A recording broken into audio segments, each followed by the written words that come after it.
in there, camera. Hang in there.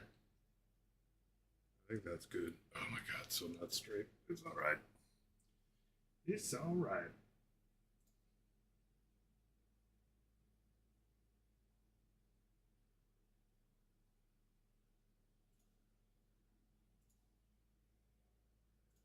All right. Well, let's get rolling. Got more Death Guard stuff to do. Might, if it dries out,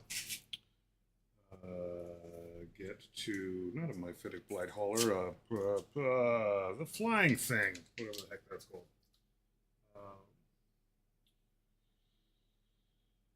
I'm so tired. Might have some building to do. Actually, I might put together Beast of Nurgle tonight. I like Beast of Nurgle. I had one on my Blood Bowl team. It was dope. I have one sitting in a box. Maybe I'll put that guy together. He's fun. He's nurgly. My Plague Marines are in decently good shape. Got their base coats down. I think I'm going to have to varnish these dudes. Maybe after a day of letting that wax dry. Might have to do that. We shall see. My other doohickey. Other screen. Maybe close that one because that's work stuff.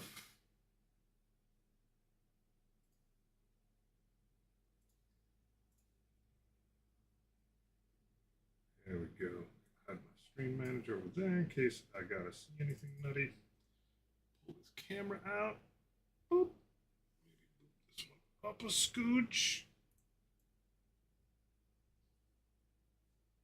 Should be able to get rolling. Yeah, I'm gonna put this guy together. Let's do this. Because I have less and less space to work with. What I'm also probably gonna do tonight, if I can't build another guy, I've got three guys that I'm probably just going to stipple on some base codes to. We'll see how that goes. Hey, how's it going? Gabagool.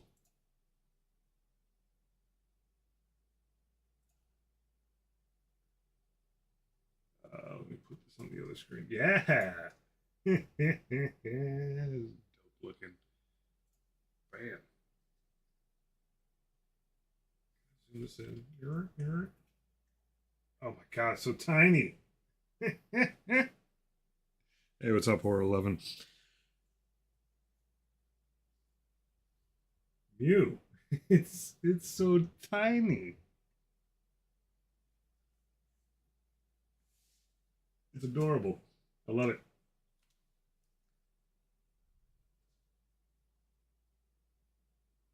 It's a cutie.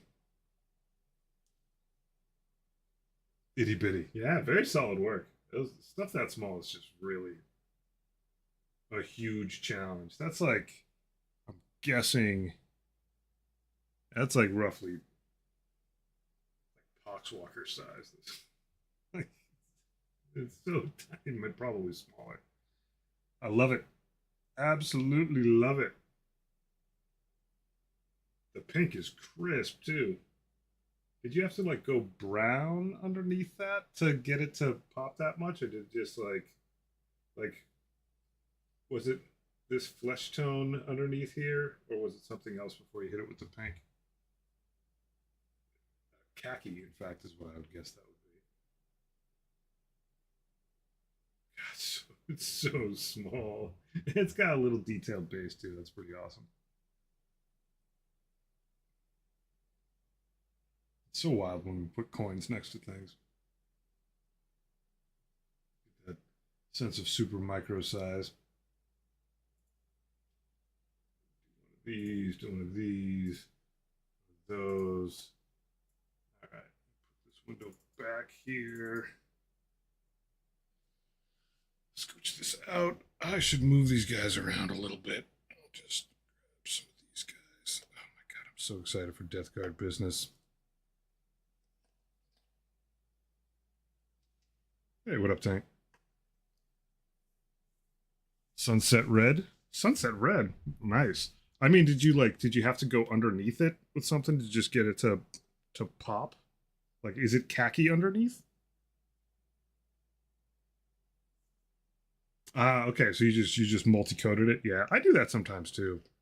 Um, I do that a lot of times. Where it's just like, yeah, I'll hit it again, baby. Got no problem with that. Hit it as many times as you need. I haven't built anything in quite a while. By quite a while, I mean a bit.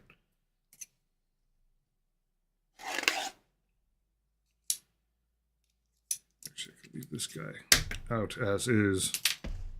My weapon of choice. Got your first 2v2 game planned for this Friday. Awesome. 2v2s are fun. I started learning at my local shop so that they could get enough people. Oh, is this a smoothie? This is alcohol. I suppose alcohol bath. Gotta paint that gas sister. Yeah, I probably do. Probably do. I think when I get oh my god, that's right. There are variant builds of this dude. I think when I get back to my sister's, that thing's probably going to be the first thing that I do. Oh,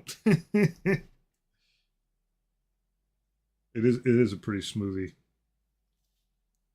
Let's see which head do I want on this thing? Like, there's the like, oh my gosh face. So I think that one, yeah, that one. And there's another one, which is different.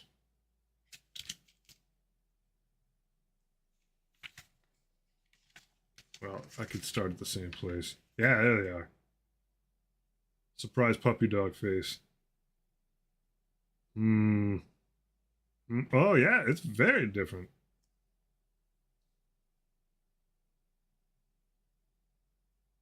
It's like pile of guts versus maw.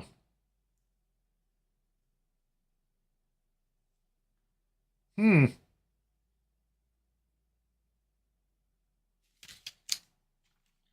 All right.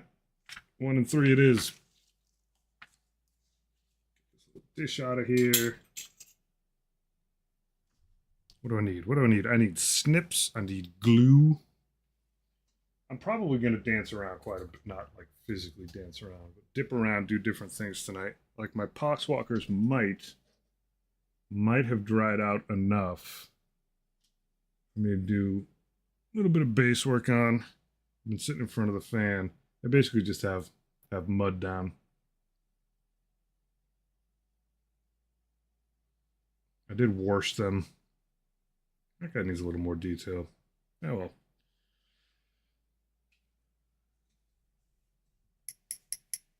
Honestly, if demons can be brought into Thousand Daddy's issues, I'm gonna be broke. Yeah, I mean there will every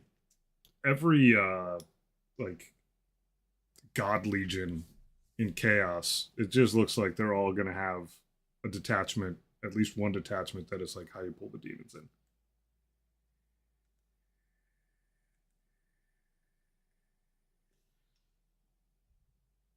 Yeah, I think it'll be fun.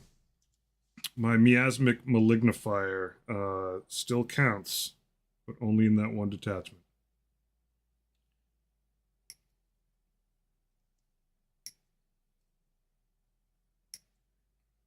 Beast of Nurgle. It's been sitting on my desk for a while. Basically sitting next to that Plague Marine hero for quite some time.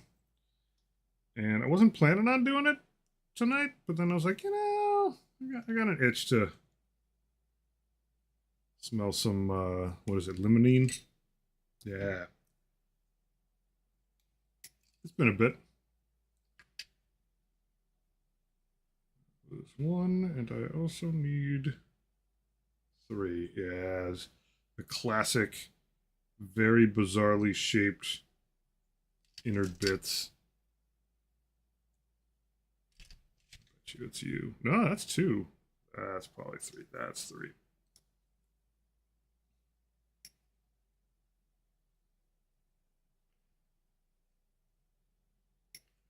Yeah, I've got a lot of stuff sitting in front of the fan drying right now. Or in the case of these plague marines, they've got wax on them, and you want to let that stuff dry for like a day, 24 hours, optimally in front of a fan. So the space in front of the fan is a little acapado. I could move this plate. Yeah. Move this delicious plate of poxwalkers away from the fan. Grab a new plate. I gotta tell you, if you've got a shop around a like Indian or Pakistani grocery store, the amount of very reusable metal dishes, cups, monkey dishes, highly recommended.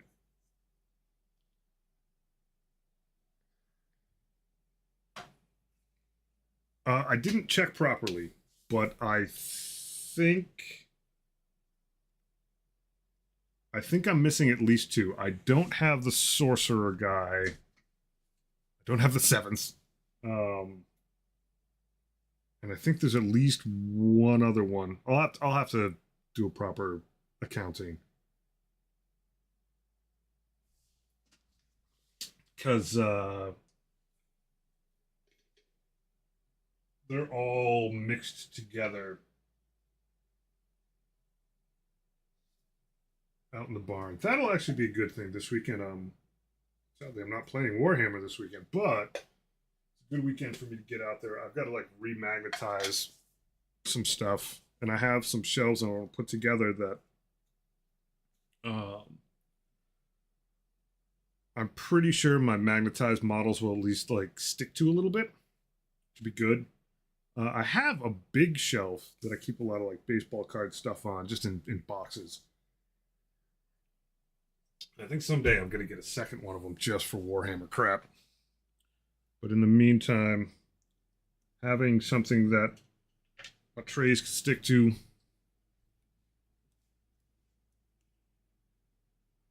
I'd be so doomed if my cats got in here. Oh my God, that would be so bad, like super bad.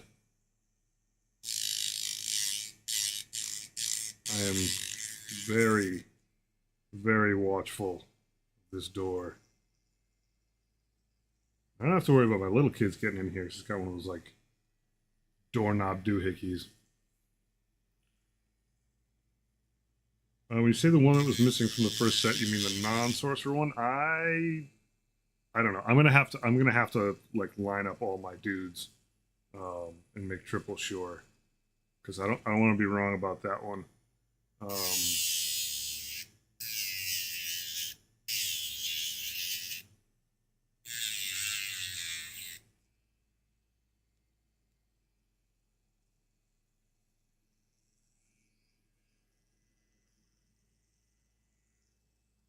have a lot of plague marines. Not a lot. Not enough. But enough for me to get easily discombobulated thinking about them.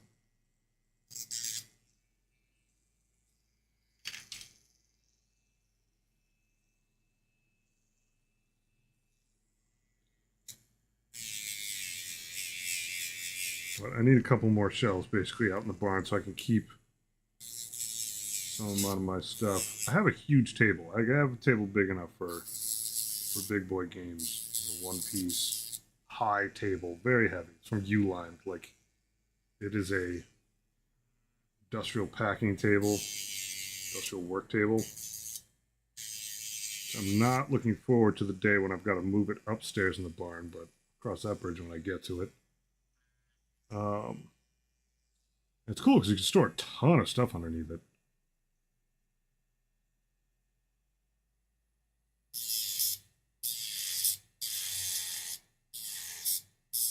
But right now, that area below that table is like very occupied with extra terrain bits and stuff like that. I need a legit shelf out there. And I got them. They showed up in the mail. Just got to put them together. Like the capability, not capability, the safety of storing stuff out there.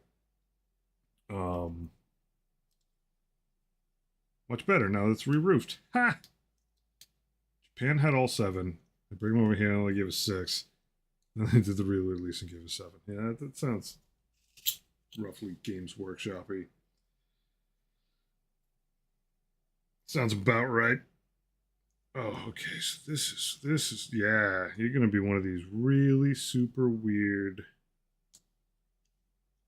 bulbous, bizarre to attach situations. You're gonna be like that, huh? Yeah, that's gonna be fun. All right, and I'm gonna have to sit here like this for a while. So one of the things I did with my limonene is you'll notice it's got a green top on it now. I actually just traded out the ultra thin brush into it because way tinier, way tinier. I don't know why it's a little too small, but I don't know why the limonene brush is like a large canvas paintbrush. Doesn't make any sense to me. Just always end up with the thing overloaded.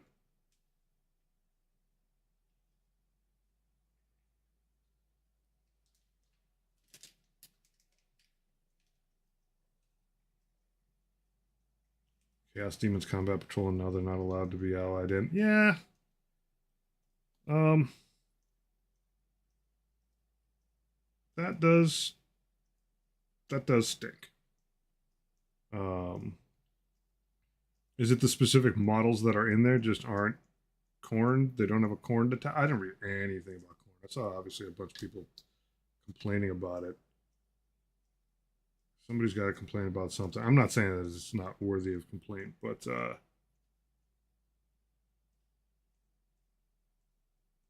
yeah, that was way too much glue. That's all right.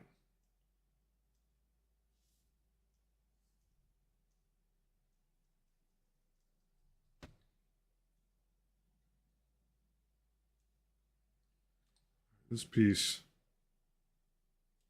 gently pushing it together, but like just applying the tiniest amount of pressure just to sort of make sure that I don't end up with a big gap in there. But I gotta be nice and gentle with that boy. All right. Well, that gives me plenty of time to clean out piece 2, which I think is going to close up the, I don't want to call it circle.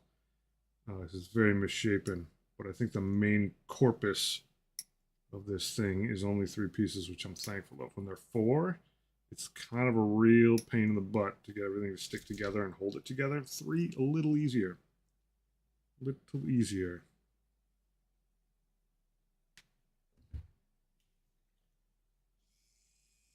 Yeah, I mean, I will definitely miss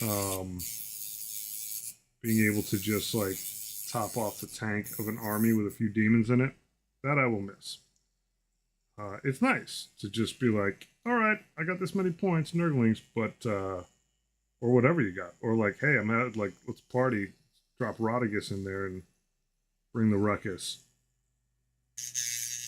But I'm okay with it. Who's done?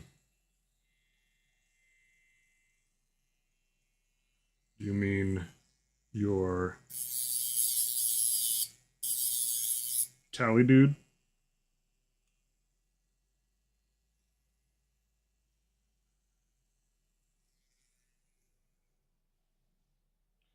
Yeah, new stuff. We're doing good to see you, Maury. A Beast of Nurgle right now. I got all kinds of Death Guardy stuff in the works. Speaking of which, I did finally made my peace with it. I varnished Mr. Typhus. This guy will go in the mail soon, along with all the 8 million other things that I owe people from from days of yore. A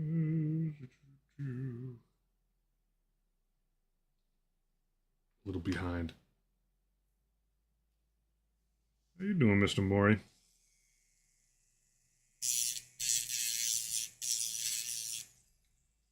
Getting any more sleep these days?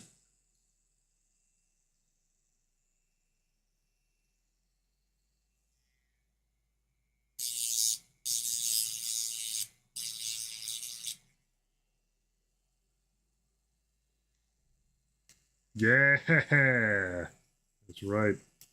Proper Nurgly education. Sweet. I giggled and thought of you today as I was putting in a tag for an object in Craft. The item ID was Pee Mori, and I giggled. I'm a little bit juvenile.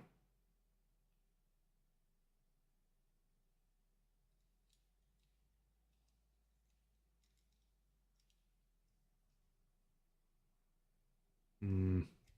Mm. Mm. Oh, okay.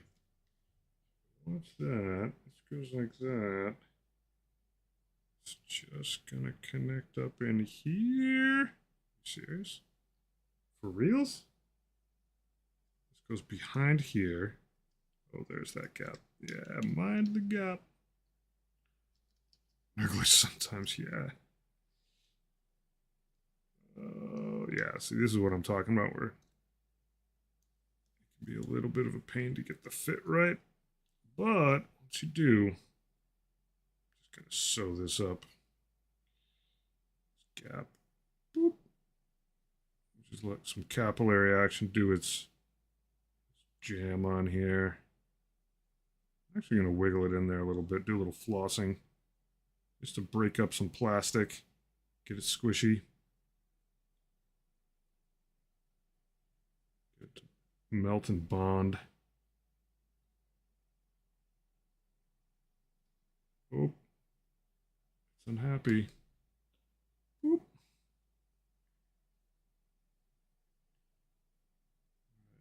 Just hold it like this briefly. Find this other little gap.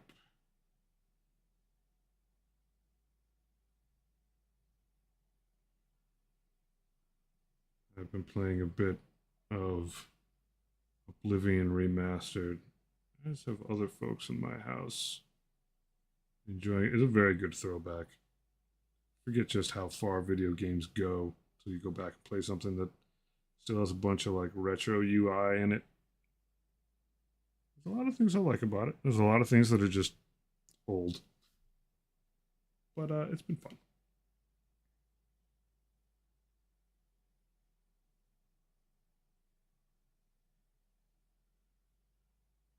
All right, this guy chill.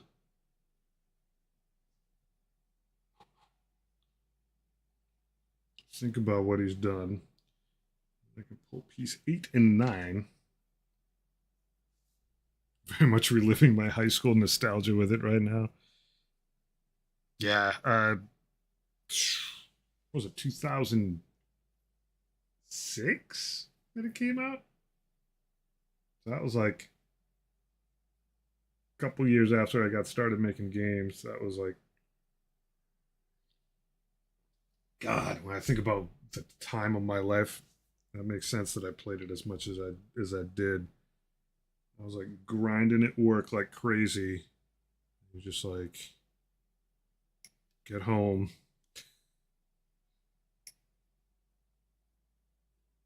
and stealth bow a bunch of people. Oblivion.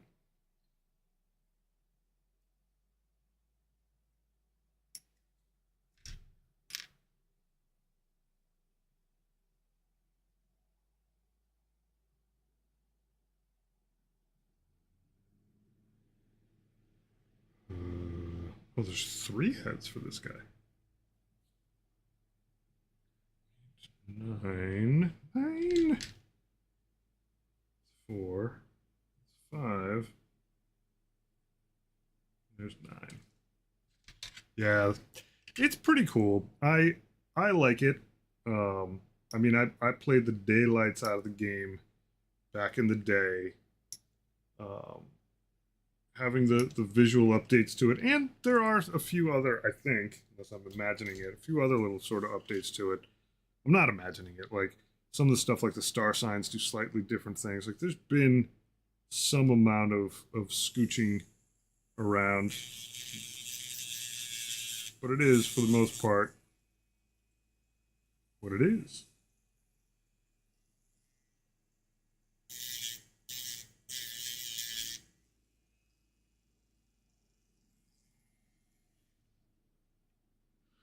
First character was an Argonian, wore heavy armor and a shield, and he tickled people to death. Touch lightning spells.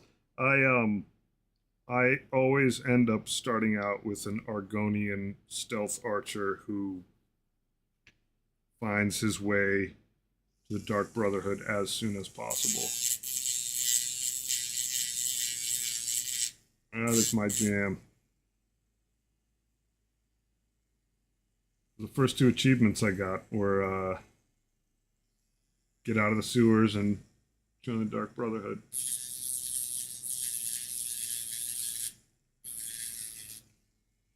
Yeah, this playthrough, I mean, you know, obviously I'm doing this with a lot of like, I know what happens in retrospect, but this playthrough, I literally got out of the sewers, the opening, it's not even an act, like the tutorial / meet Jean-Luc Picard story kickoff, and it leaves you outside the sewers, outside the main city. And I just went into the city and like murked some lady in the streets right out the gate. Took my jail time and became a member of the Assassin's Guild cult. Sometimes you just gotta work quick.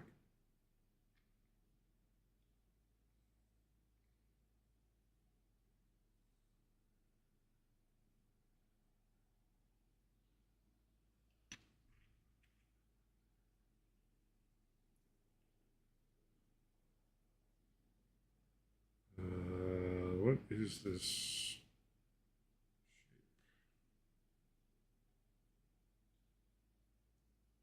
There's ain't a hole where you say there's a hole.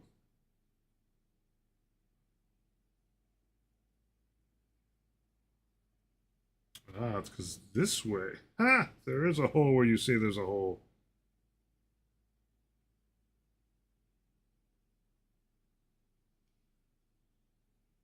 I was just saying that I literally was I got out the sewer in the beginning. That's my first achievement. My very next achievement was join the Dark Brotherhood. Like 1-2. I I wasted no time. I immediately murked some rando in the streets. It's like, Lucian, I'm here. Yeah, I think you did just mishear it all. It's all good. All right, this is going to be a little finicky to get to fit together, but we're going to do it.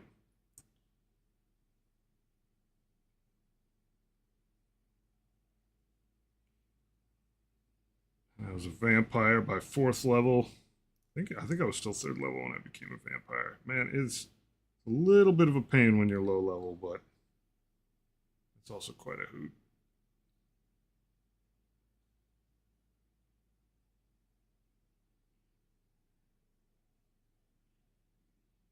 Just get a little bit of capillary action in, and then, yeah, and then look at it from the other side.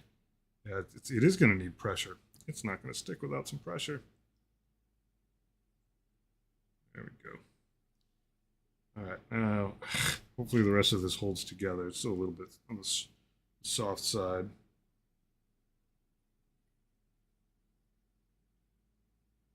With any of these like empty vacuous spaces on the middle of things like dreadnoughts, well, I never built a dreadnought, but I'm pretty sure it's boxy like that. Tanks, stuff like that. Just want to like make sure you're getting a decent amount of glue on the inside of it.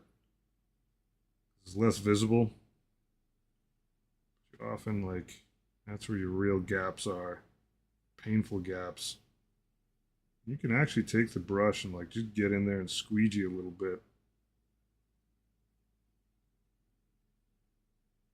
Just get a decent bond, as many molecules as possible. Like right there, that connection looks all right. Looks okay. I'll let it sit here for a second. I could go back and forth. Let this sit for a little longer to dry, and then maybe stipple at the same time. I wonder if that's a good idea or just a silly idea. Take my time.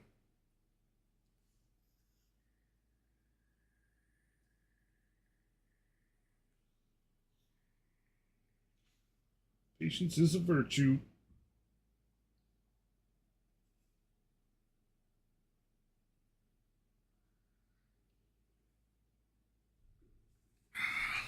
You know what? I will do that. I'll scooch this stuff back a little bit. Put that there. I will multitask. Why not? I need a decent green. Not War Boss. Not Straken. Not Wallflesh. Yeah, what I need is Death World Forest. I wonder if this has any metal balls in it. I don't know.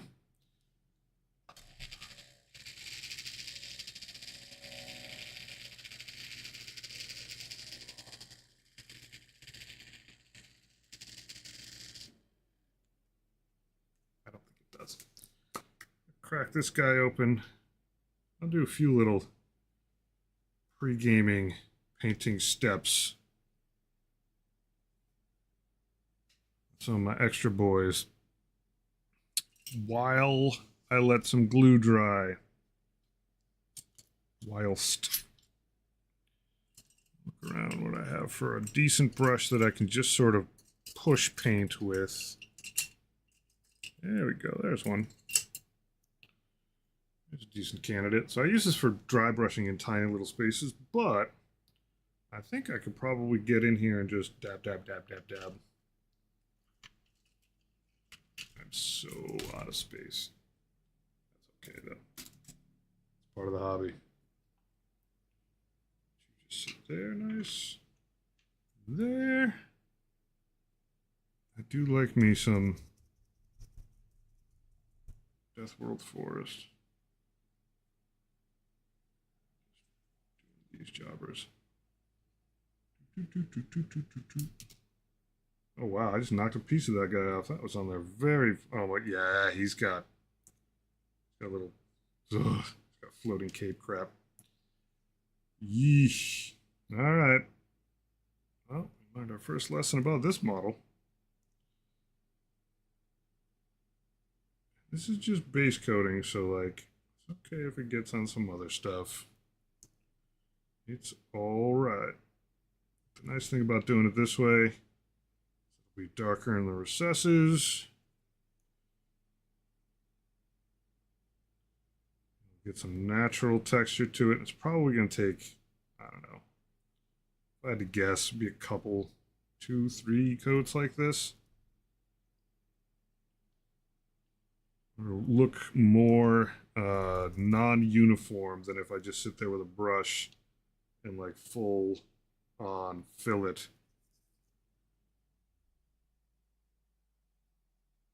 I don't need to do that there. That's a holster.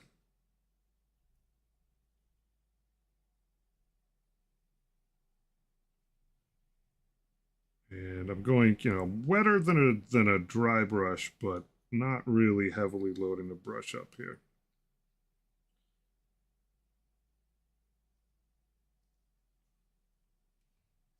Death World Forest is like a pretty awesome, gnarly green. I'm not going to say that it's a bright green because it's not, but I'm losing a little bit of the brightness just going over black. So this probably, I'm pretty sure this will be 2 coats.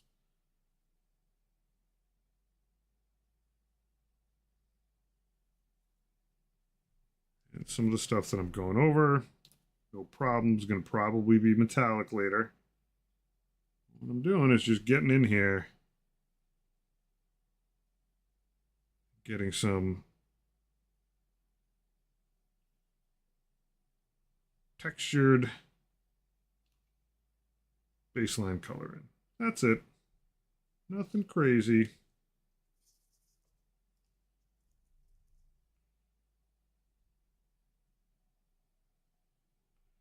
You could use a sponge for this if you want. Wow, this guy does not have a ton of visible armor because he is so wrapped up in the trappings of his sorcery stuff.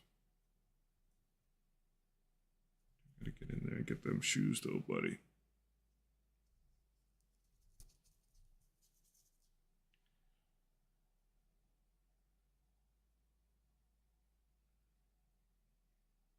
Yeah, that's gonna be quite a bit dark.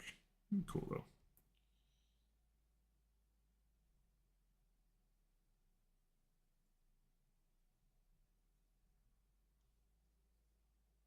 Get that shin guard. Go back over these guys a little bit. Get in here. Ms. Brave doesn't even wear a helmet. Go a little heavy here because it's up top. It's going to be light man. I think these capes are just going to, yeah, they're going to come off. They're barely on there. Barely. I think those might have to get put back on at the end of this entire operation. We'll see. I'll try to tough it out.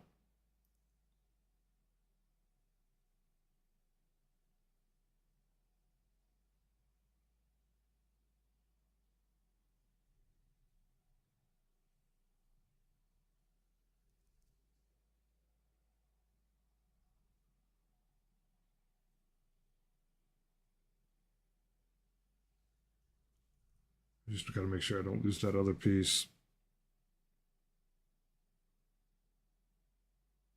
This guy's face is so funny. He's just like blowing bubbles. Blowing bubbles.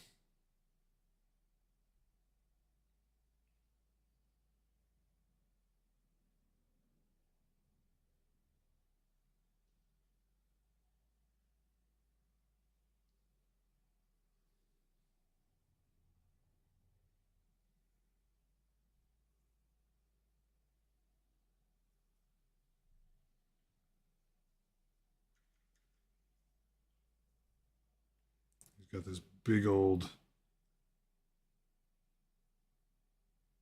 That thing is supposed to be up against his face, or if it's just coming out of his hand. Weird. Weird model. Not bad, but a little weird. So this guy is getting stipply. I think I still got some arm space to hit. That. Get in there and get his hand. He got a cool staff. Space wizard. Get around that more.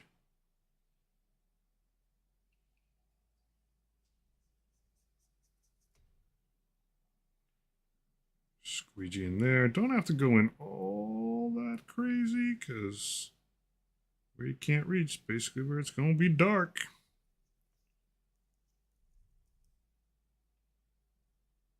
We'll need a second coat. All right, so set that guy down with his broken piece. Flip back. Drop this in.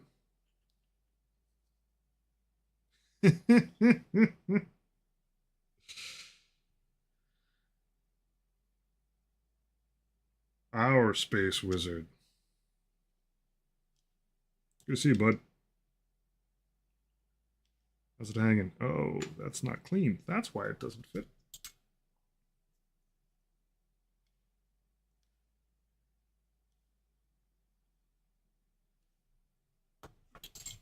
Good evening, etc. Indeed.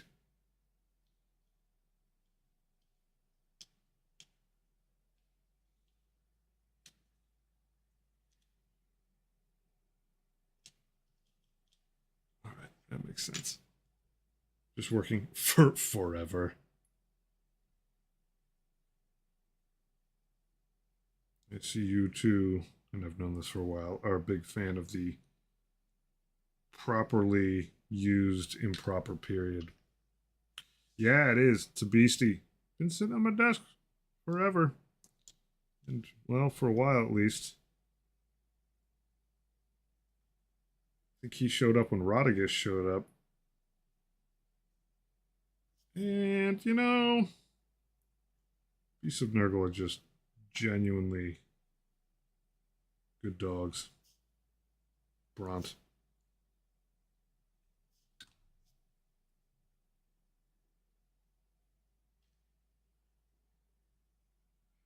The putting I mean that's the thing though, is like in this day and age of like writing in chat, like you have to use punctuation a little bit differently if like you're really going to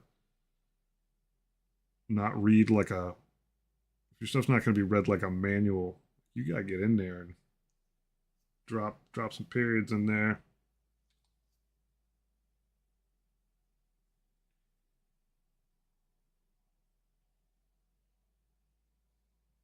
I feel you on the mass communications degree though.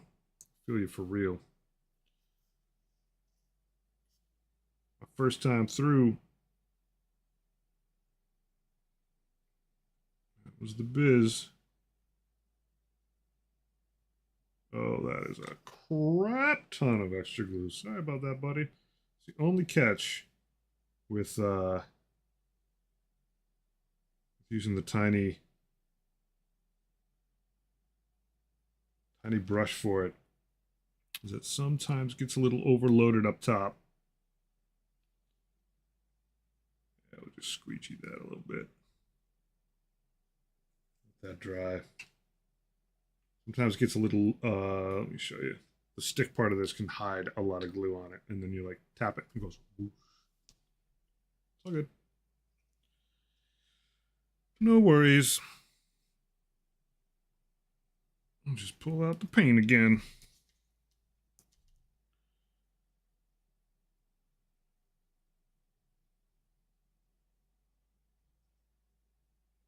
Let that thing dry.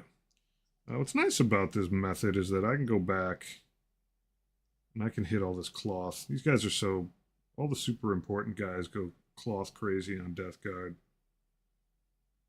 So get a lot of coverage of it. But I can go back with a nice red a few times over there. Just hit that up. If I choose to use red.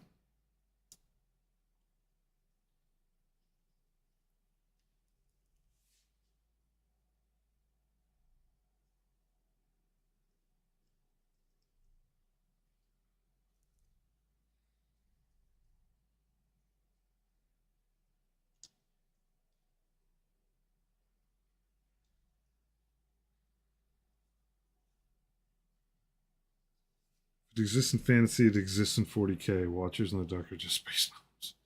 It's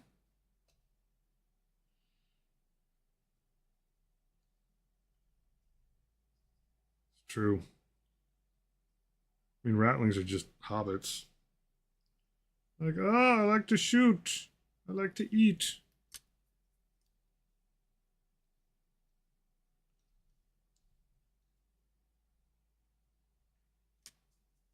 Too small to be of any real purpose, but in this universe, there's a place for me in the army, because there's a place for everyone in the army.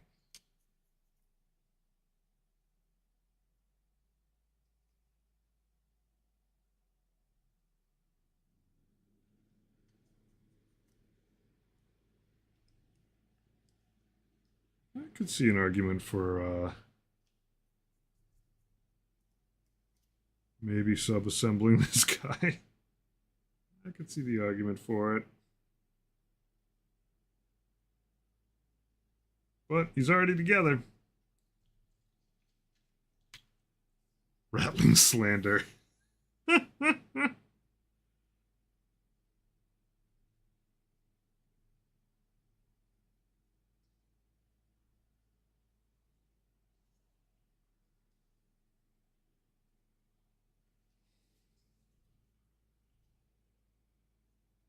I'm a little tough on them.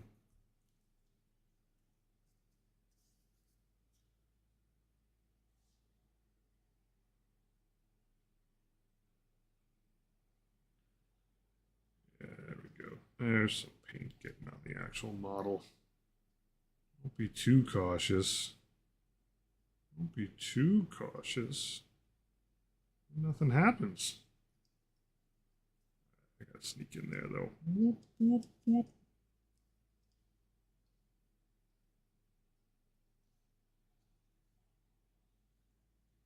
That's what I'm here for, to remind you of stuff you still need to pick up.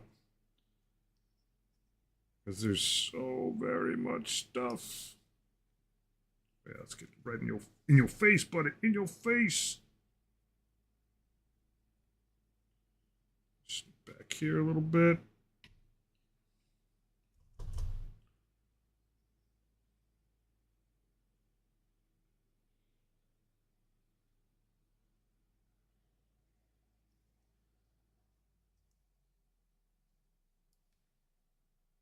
That guy's flesh just coming out? Sweet. A little Gordo.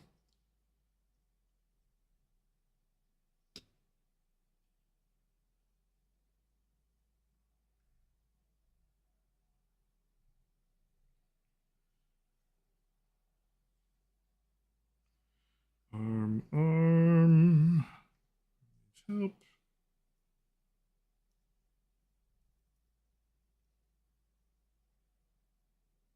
Might not be all that much more I gotta hit on this. I mean, he'll get a second pass. But it is supposed to be splotchy. And it is splotchy.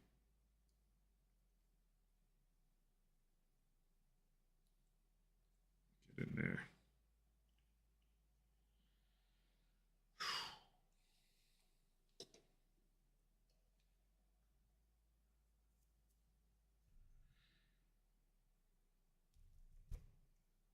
Big old fist.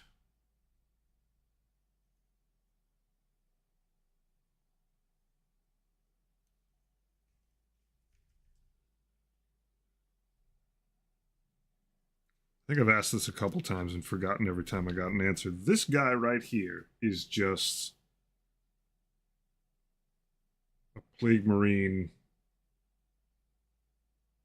honcho of the unit, but not a leader of any sort, correct?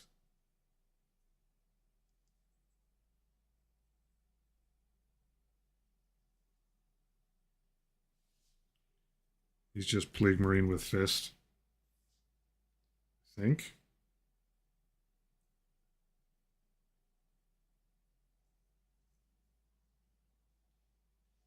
A general champion. Alright. Yep. Sweet. I feel like sometimes I'm a general champion. Sort of my lane.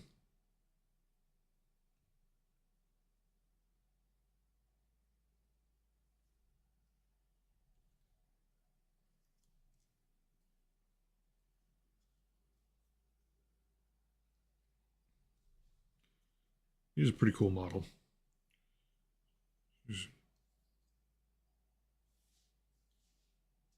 Yeah, he's very thoroughly melee marine. With his little pistol in case he needs it.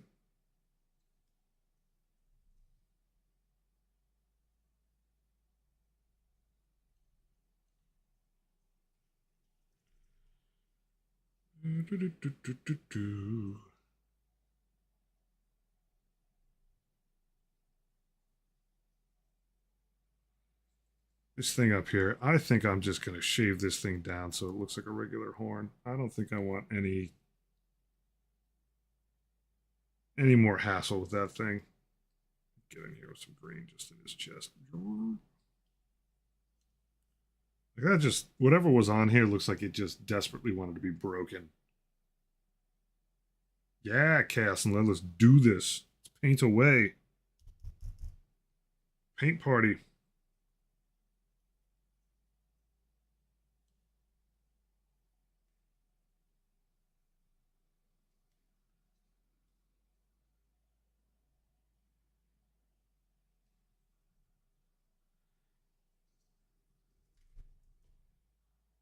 You gotta switch back and forth from painting and building like I'm doing. That's where it's at.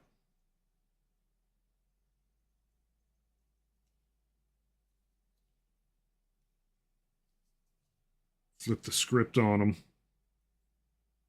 I need to prime my crew if I'm gonna paint. Got prime. Optimus Prime all the time. That was like the hardest part for me early on. As far as the hobby goes, is like being out in front on priming all the time. Like always being queued up. The big reason why now almost everything that I prime, I just brush prime. Like screw it. I want to paint.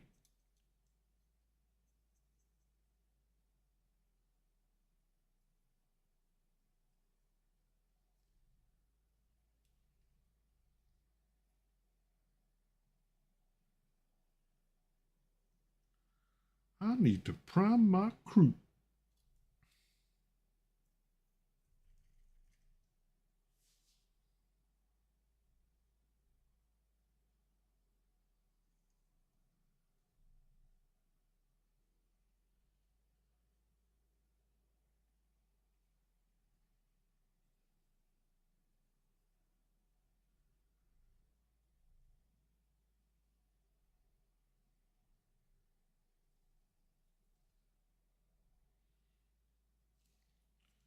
Fisto looks pretty good.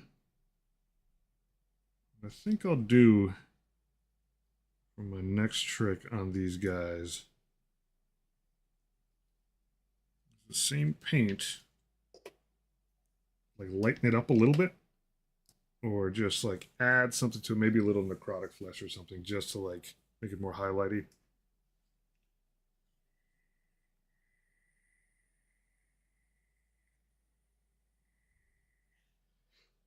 Are they exalted 8 bound? Those dudes, I think they have like, those are the guys that have a lot of like actual replacement limb weapons, or no? Am I thinking someone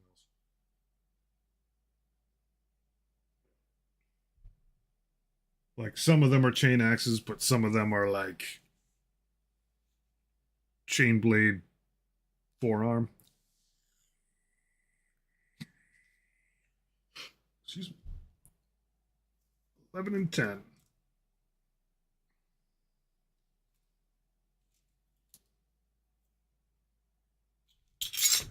Back to gluing.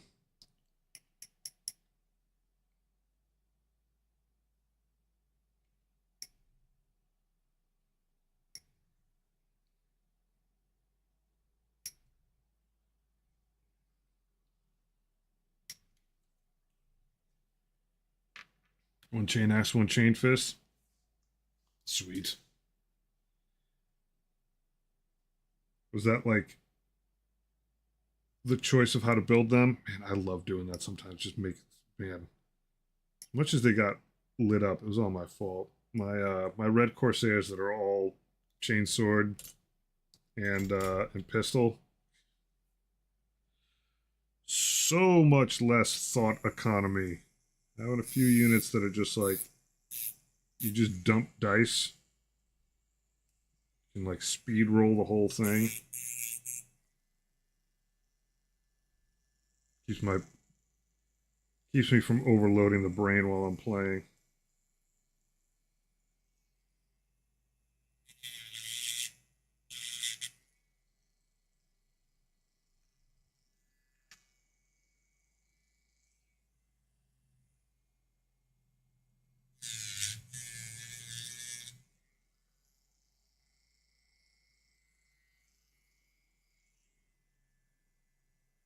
It's like orc logic. I mean, in some ways it is. I think part of it was like one of my earliest games, not my first one, because my first one, my Plague Marines got murdered right out the gate. But in one of my early games, it's like I had a right proper size unit, Plague Marines, and like I felt like a dick because like it wasn't just that I was new to the game. It was like, what fucking weapon is this? Pardon my, now I'm all getting cussy, but like it was like, what weapon is on this dude? What weapon is on that dude? Like it was so much that I was like, man, if every single unit in my, and I was only playing 500 points, was like, if every unit in my army is like this, I'm just gonna like not be able to think of any high level strategy at all. I'm gonna just use up every bit of brain cycle on this goes this way, this goes this way. I'm trying to parse my turn. Yeah. Wiggly wiggly tail. Yeah, that's good.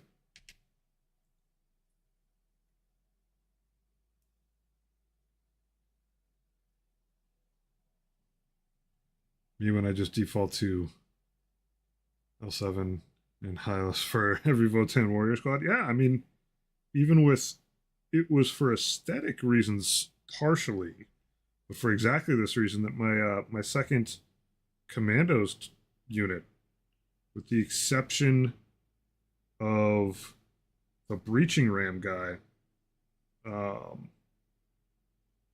they were all just like whatever they get, shoot as choppas. Like I did actually want to do the other sculpts, but like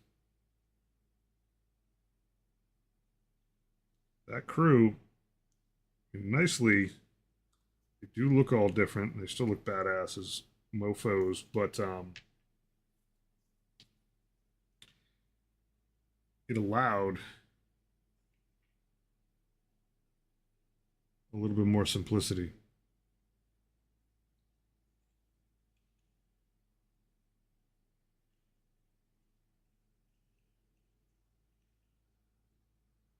All right, yeah, I can get this one on right now too.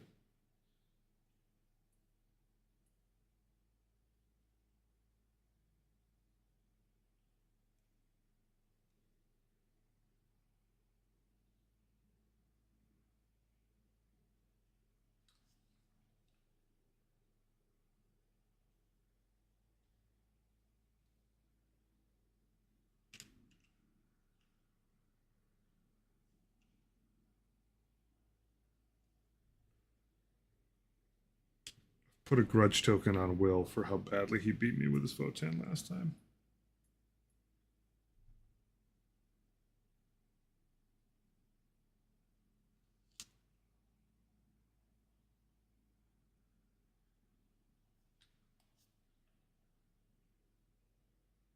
Give that a little bit of pressure.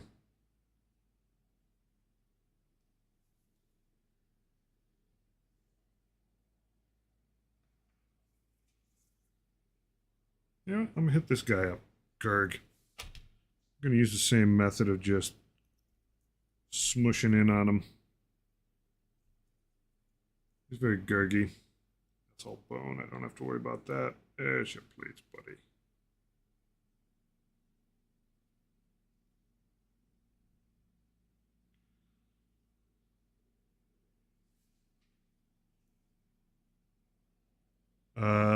Two.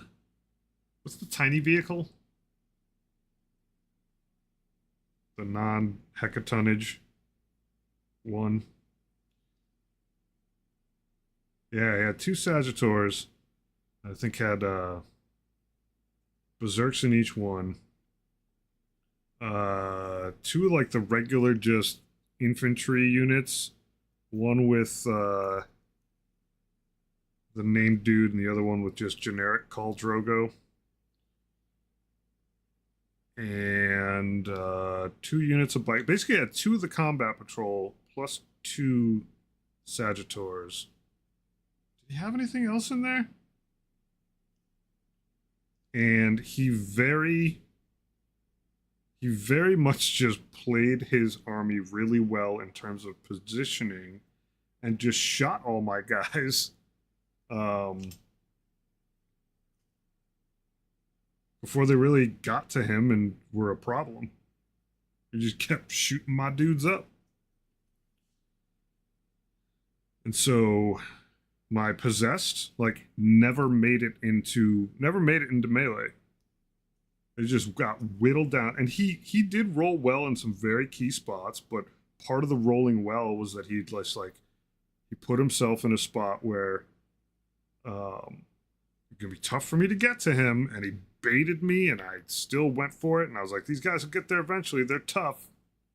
They weren't that tough. I did get my Red Corsairs onto the tempting target objective as I wanted to, but then they had so little support by that point that they just got like, I mean, they stuck it out, but they just, there's so much attrition. Um, yeah, I mean, part of me was like, wow, this is so much faster than, these guys are so much faster than my death card. I'm just gonna like, I'm gonna go for it. And he just played very, very shrewd dwarf business, and it paid off a ton. I mean, he absolutely just like, he did the right things, made the right rolls, and like, I really, really didn't. I was very unfamiliar with the army. I've never played it. Um, I didn't realize how much shooting power a Sagittor had. Like, it's got some pretty fine weapons on it for blowing crap up. Like, it's not just like, hey, it's a rhino. It's like, no, no, no, no, no, no, no, different vehicle.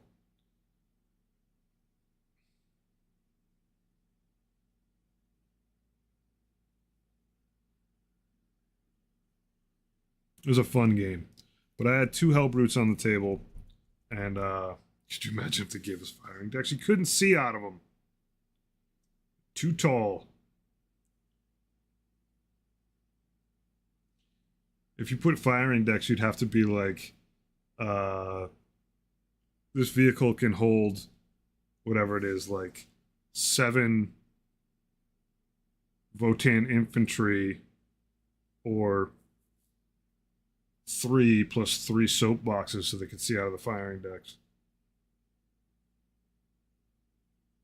But I mean, just flat out, the dude outplayed me. Like Will is always at a disadvantage because he's almost always playing like the latest thing that I painted that he's never played before. He's a very, very good game player and a very good designer, and so like he just shows up and he's like, he goes, puts together an army with whatever I've got and then plays it. And a lot of times I'm playing something relatively new to me also, but like Votan is his army. And he went through like a combat patrol league as Votan. And so like he's gotten some reps in of playing them and playing them right. And I had no reps in as far as Chaos Space Marines go. And you know, it's not in my defense because I lost very fair and square. But I mean, I literally put the army together by like running up into this room, grabbing a bunch of stuff off the shelf, and just like YOLOing it.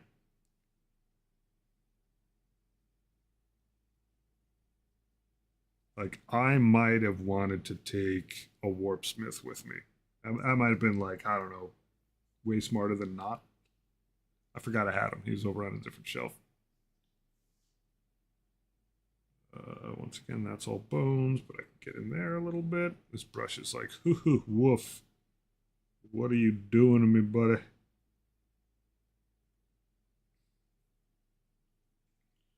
Right, let's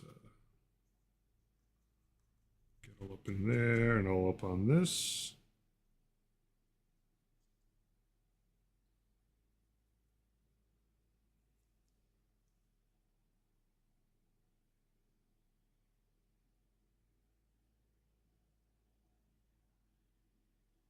Yeah, we ran into that as well. It was like it doesn't fit a whole unit of infantry.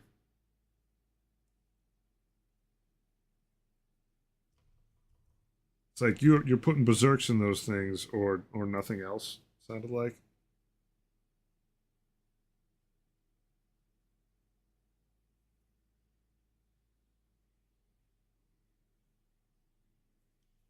But anyway, like one of his guys was like, doesn't one of his guys like you reduce damage to 1 on any given attack? I was like, oh, you shitting me? What? What?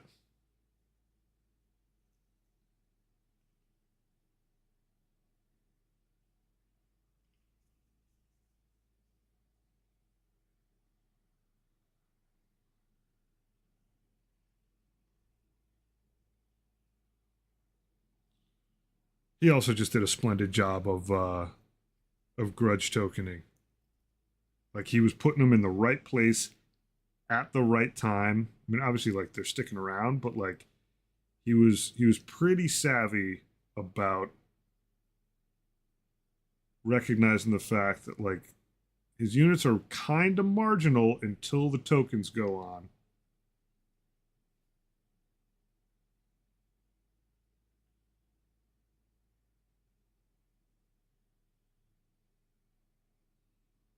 And then it's game on. All right. Oh, a little up there, a little more in there. All right, that guy's good.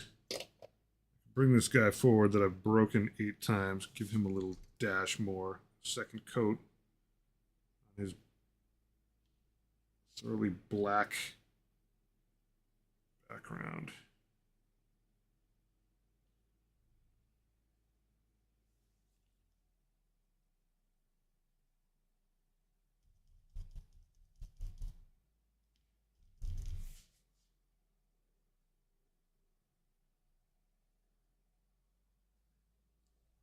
I was surprised how many actual unit changes there were on Death Guard. Like, there's some pretty significant ones. Like, the Hellbrute doesn't, like, get mini battle shock anymore. Like, ooh. I mean, he's cool. Still dope. But there's a lot of things like that.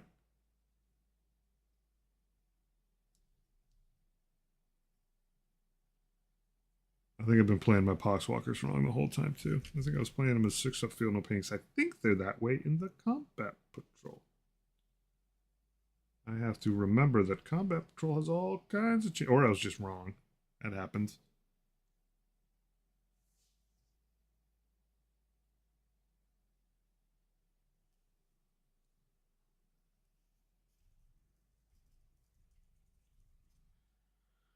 I probably should have held a little bit more back distance wise, and I should have kept a little bit more in strategic reserves just so that I could have tactically put something down.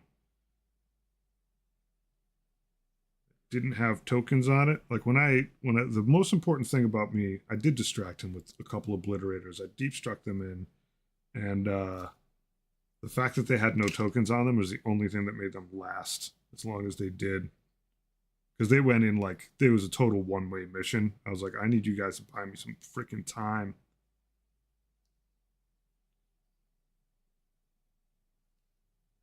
And they did.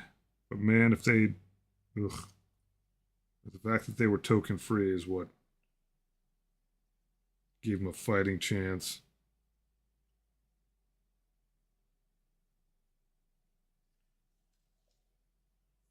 Actually, I don't even remember if I deep struck them. I think they were just in reserves. It was a blur. So I'm gonna come back on my boy with my Death Guard. Now that I've got 8 million detachments to choose from. And it's interesting because they upped Death Guard's ability to like be on to have more map presence, but they didn't go crazy with mobility itself. A lot of it is like, hey, these guys have infiltrate. It's not the same thing as moving fast. It's helpful. It's awesome. But they're still slow AF.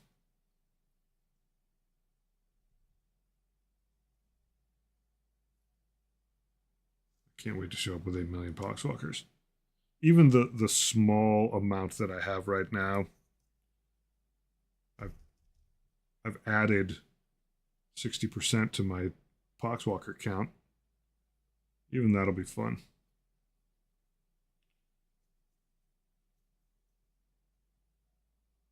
With just a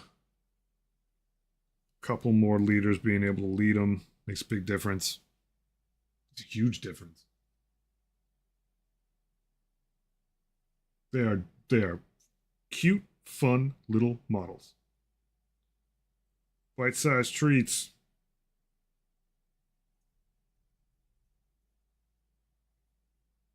They're underdogs. They're not supposed to make it. but they're not like Imperial Guard. They have. I mean, Imperial Guard have plenty of character to them, but Boxwalkers come back. They can, and so like they're fun to play just for when you roll really well and they just keep getting up.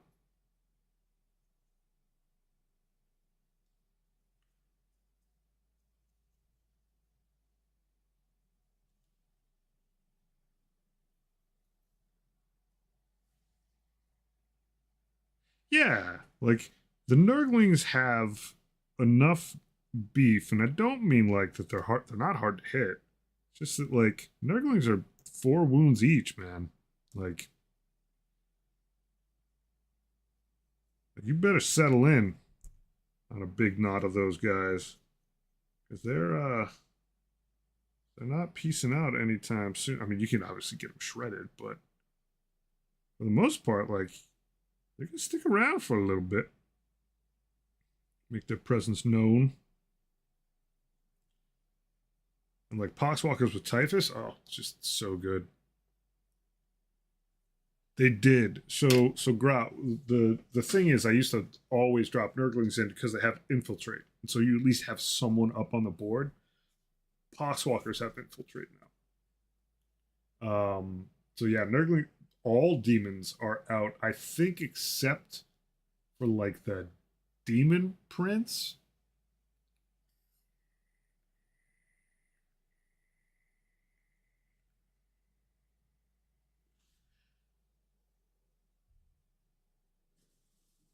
That's the thing. Like I'm okay with it. I mean, I bought, 5 of those little, Age of Sigmar boxes of Nurglings because I knew I needed them. Um,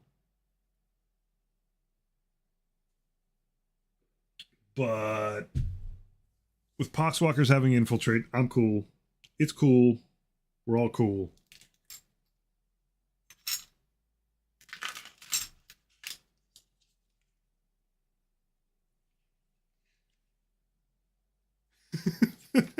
that, that's going in the book. Is this a Doc McStuffins moment with the big book of boo boos? It's not, is it? Take that personally. All right, I need piece number 4. It's going in the book. The big book of boo boos.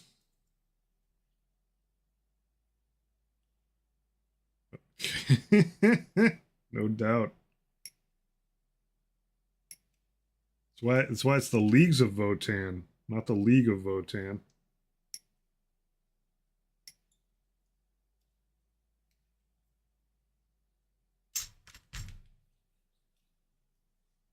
Oh, I found a super old bag of stuff that I bought a while back. It's all bodies. All bodies. I'm so psyched. I knew I had it lying around. And then I was going through stuff. It's just like stacks of bodies like that. It's like racing for pink slips. It's like one-armed dead orc up against pillar. We're gonna be making some use of this stuff. It's like racing for pink slips.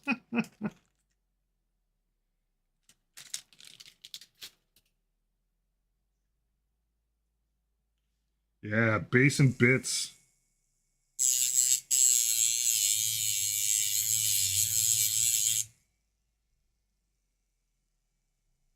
I picked those up I think probably like a year ago. I ordered them. I think it was still in my old house, so maybe a little more.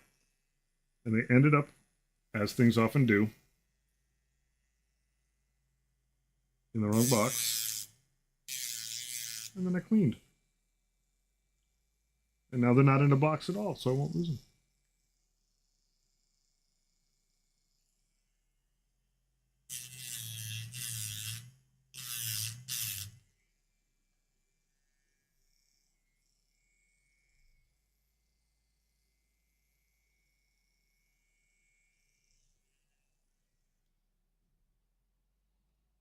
All right, that's there. This belly belly looks like that. Closes up the front. Is that what you do? That sure looks like it's got nothing pouring out of it, though. Let me just triple check. Oh, so we could have either one of these heads. Triple smiley. The guts go over that? I have doubts. C3D. Doesn't look as guttish to me as feel like.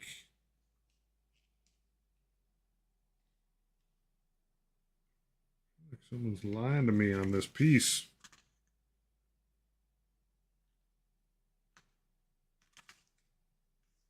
No guts. No glory.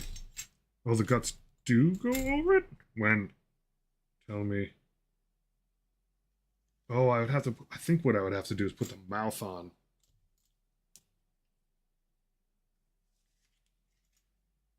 Do the mouth face and then put the guts on. Let's do that. Let's do that. The mouth gut. Not unlike, I believe Rodigus has the same thing go on with him. That he's got like tooth gut. Yeah, and that piece goes over it. And then exposed organs gut. I like the idea of exposed organ gut.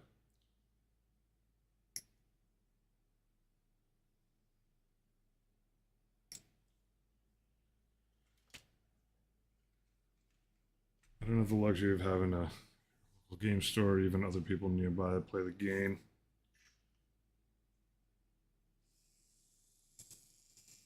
One really good game. I got so housed my first game. It was awesome.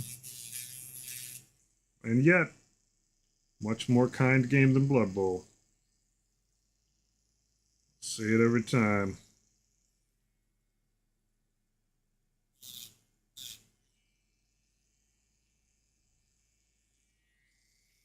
It's been downhill ever since. It's all right to peak. There's got to be a top moment in every grand career. After that, you just kind of like hit the talk show circuit, talk about the good old days, hit Comic-Con every once in a while, live in peace.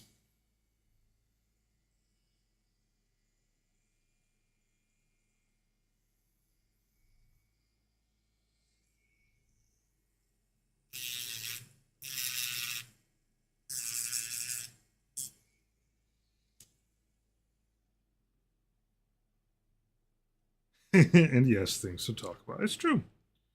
They're good things to talk about. All right, yeah, so this goes over that instead of teeth. SMRT smart. So this thing comes out. Do this other belly.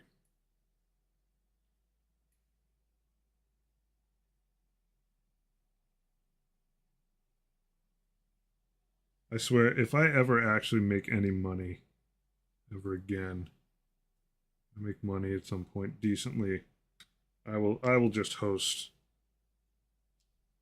a 0 to 40K invitational. Just get everybody to fly out.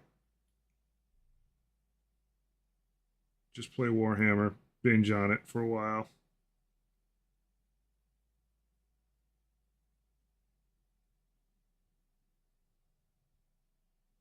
Just turn into Don Rickles is fucking amazing, man.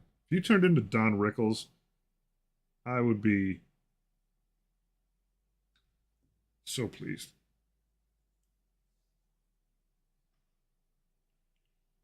Yeah, I already got Grots living in my walls and ceilings.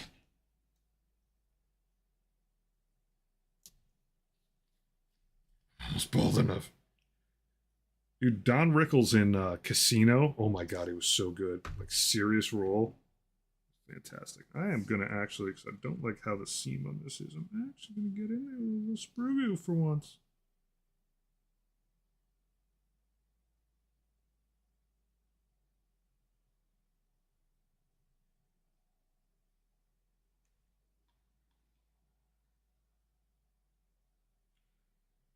But like, I find Don Rickles to be like genuinely hilarious. It's rent free.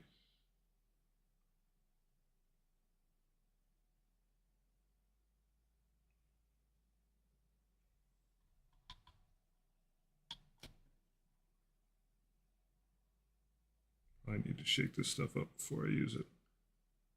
Fuck 'em.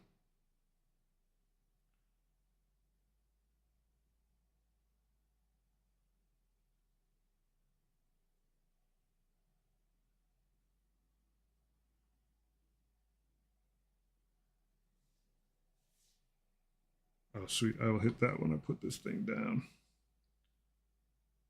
I'm excited, Sectorix. Been a long time coming. You and I have been like buddies on here since very, very early in my time on Twitch. I've been the whole time in a very Death Guard fashion, just waiting. One day all planets will be plague planets. One day the guy that I was looking up to, painting crazy Thousand Suns, one day Nurgle would have his way. I've waited.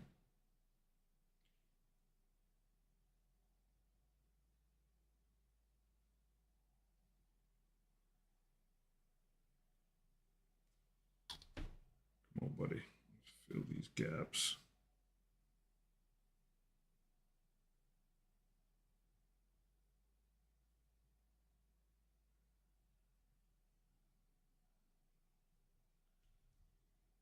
All right, one last little thing. I don't know. It depends on if the model's any good. No, I'm just kidding.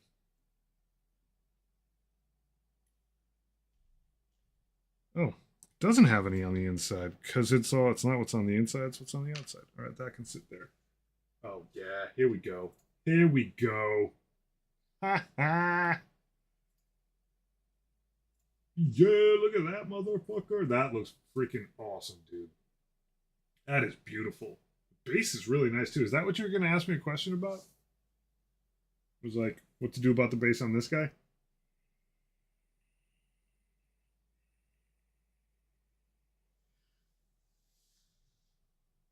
It's a good choice. It's a good choice. Made a few versions, and this is the one that you went with.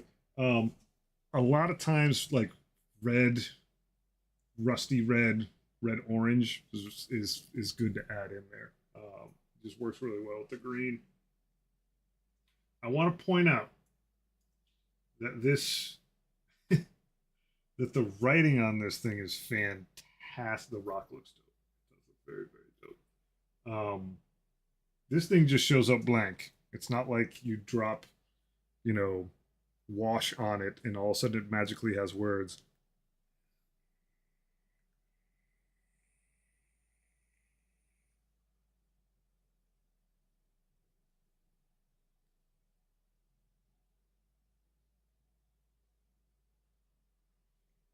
You don't like the swamps? Oh, I love the wet swamp.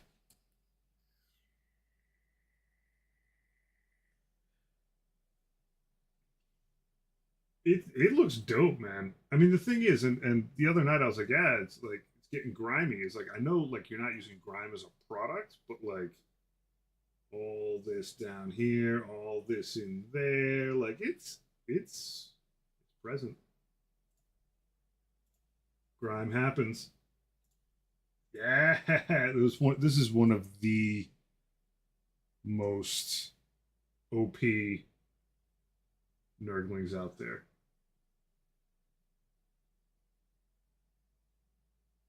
Looking good, man. Look at that guy. I'm just carrying books. It's also nice touches these up on that ledge.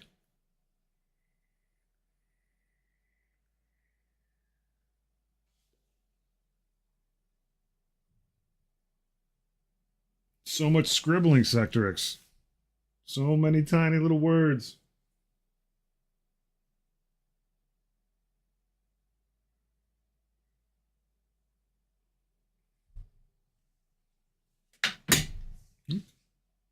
Drop my buzzy.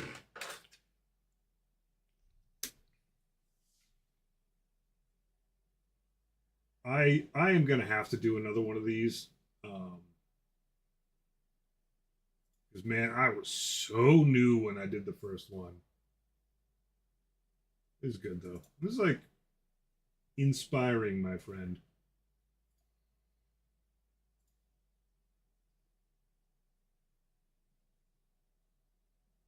Yeah, I always love to see what people do on the tablet.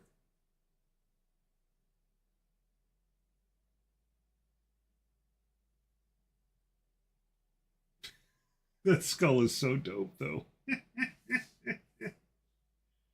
Yeah. Yeah, the tablet, the writing on here is hard also because it's not flat. Like it's like doing like free painting on that waviness on there is like, man, I struggle with it so much. And do geometry, yeah, exactly. Divine geometry. That dude loves quick maths. Yeah, this is great work. Like I'm not like, I'm pretty frank, dude, but like I'm just gonna say that I was right in that I think you'd make a very exceedingly excellent Death Guard painter. It's just like, and that's nothing like how I do it. And this is like a prime example of like really loving how someone else does the work, and not because it's like self flattery. Like I would love to have an army that looks like that.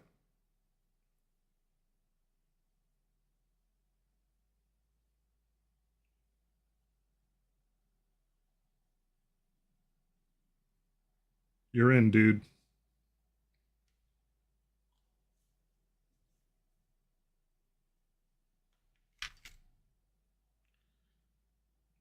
All right, bubble guts.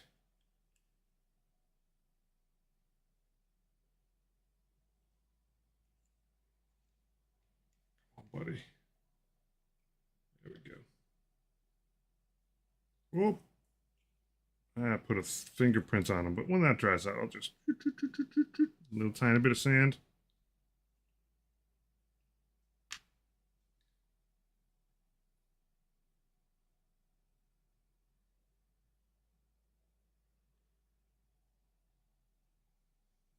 Okay, into the bin onto a real. Hey, Spark, how you doing, bud? We are just looking at Sectrix's beginning of his 7,000 point Death Guard army that he started up at long last. Spark, where's the registry at, boo? Come on now. I'm gonna show it. I'm gonna show it again. So much I love Death Guard and Sector. Look at that lad. Yeah, rocking the mic, counting to 7. That's what he does. Someone's got to keep the count.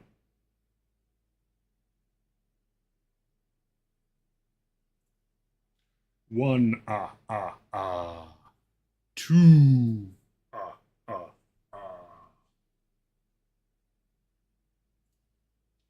Yeah, well, I was like you up till a few years ago. So all you gotta do is just like pick some stores you like, and then almost always on their like website is a thing for setting up a registry, and then all that does is like you just like I know it feels weird. It felt real weird to me to like inform people that I had a registry, but um, you just pick stuff that you need or want, and then people can go in there and be like, "Oh, I will give that to you as a wedding gift from God knows where," and then they check it off and pay for it, and then you get a pile of stuff around when you get married. It's kind of neat.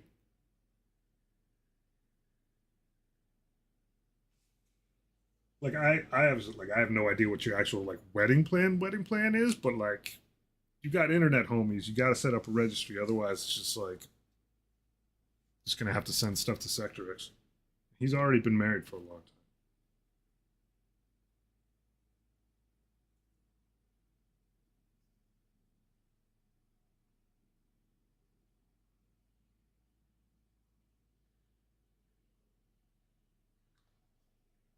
Oh, you definitely got to put Warhammer stuff on the list, man. Heck yeah.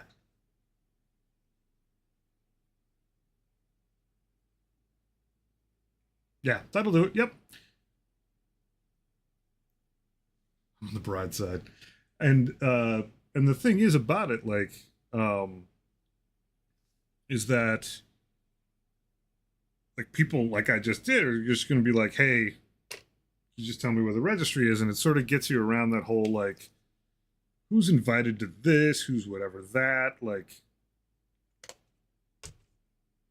you gotta get them gifts, homie. That's where it's at.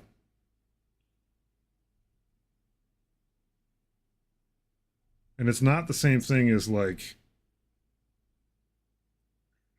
a baby registry. It's not the same thing at all. Like this should be just like dope ass make a home stuff. If you decide to, whatever, it's your own business. But like just for the kids in the class, like if you decide to get knocked up, it's a totally different list. You rock that out separately.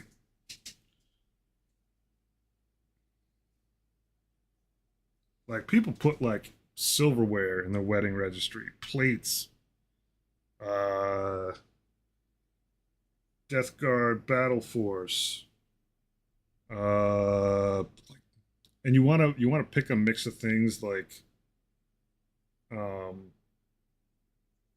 what you want to do is pick a mix of things that go from like inexpensive to expensive, so that like and pick enough different things because you're not going to get everything, but like pick enough stuff that anyone sort of at any price range can just sort of like come along for the ride and contribute. But like you would be surprised at how many different places have like really interesting registries, and it used to be a pain before the internet shopping was the way to go because you'd set up a registry at a store. It was like kind of crazy. You'd be like, I have a registry at J.C. Penney, and it's a thing on a piece of paper. Um, but now with just like the interwebs, like you just go on Amazon. They're like, here's my registry.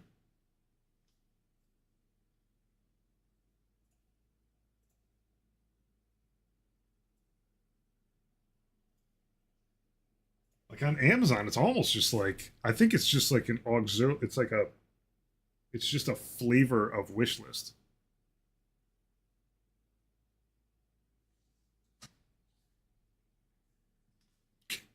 Get me an ungodly amount of grots. So that's actually the point, grot, is that you want to have a few things in there that are like I would like 666 grots, and so someone could show up and be like, oh, I'll check off 8 of them. Um, and I'd be like, all right, I'll go in and check out a bunch of them, and then like, all right, you get what you get, but um, like you go buck wild with it. You're like, I'm put a fucking TV on this, and if no one gets it, that's cool. But if you know someone who happens to be rich and like, oh, they need a TV, they just got married, like, see what happens. As long as it's a good mix of different things, so that like different folks in terms of your relationship with them and how filthy rich or not they are, like as long as everybody can get along for the ride, people just want you to have a good marriage. Get some toys.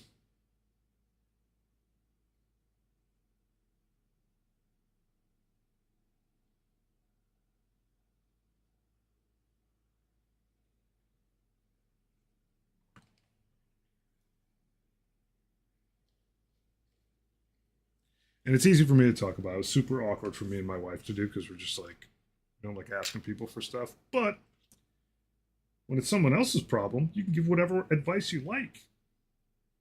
Everything's easy when it's someone else's thing to do.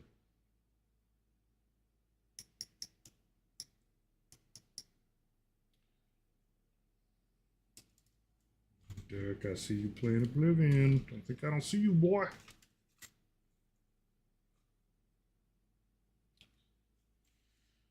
All right, Beast of Nurgle. I need piece 12, and I got to pick ahead. Oh, this is a tough call. Tough call. Tough call. All right, well, we'll get 12 off of here and clean it up. I think one of these guys gets like the megaton. Yeah, it does. All right.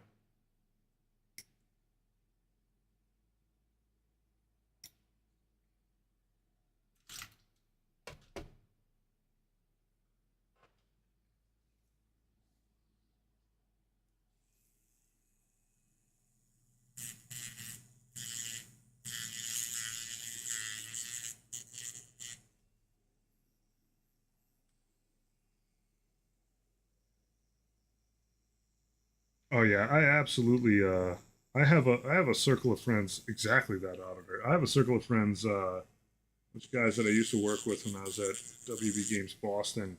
But like we still just like camp each other's wish lists. We also send some pretty funny stuff to each other that is not on people's wish lists. My old boss, who was the best man at my very tiny wedding, uh, sent me. It was not on my wish list. What was the game called? It was Shower with Your Dad Simulator. Like we would just look for games that were like absolutely screwed up and send them to each other. It was not a great game. I was a little sad, but whatever. It was like $3. And I have this friend Elliot that his Steam library is about as deep as his Steam library is deeper than mine, and so like um, it's a major deal if one of us can get something else for the other person that's on their wish list before they buy it for themselves. It's like a personal challenge.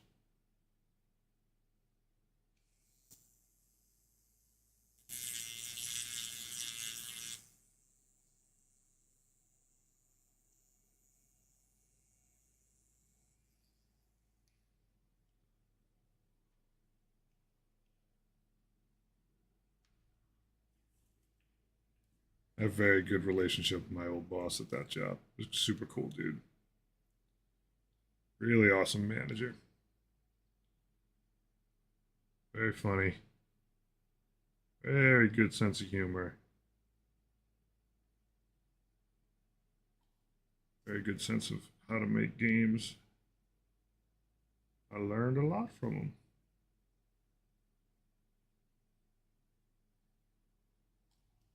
He wore a Dodgers cap every single day, Dodgers cap. To the point where the only time I ever saw the top of his head was when he was the best man at my wedding.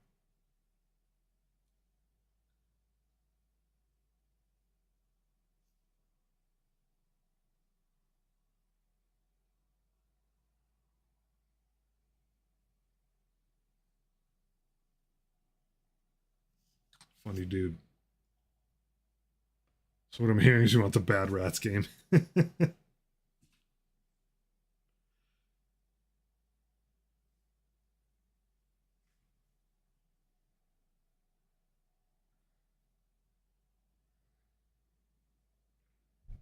So if I'm correct, and I think I can check this. Yeah, the one with the two wild eyes is the head that has the tongue behind it. Do that one. Sounds fun. Sounds delightful.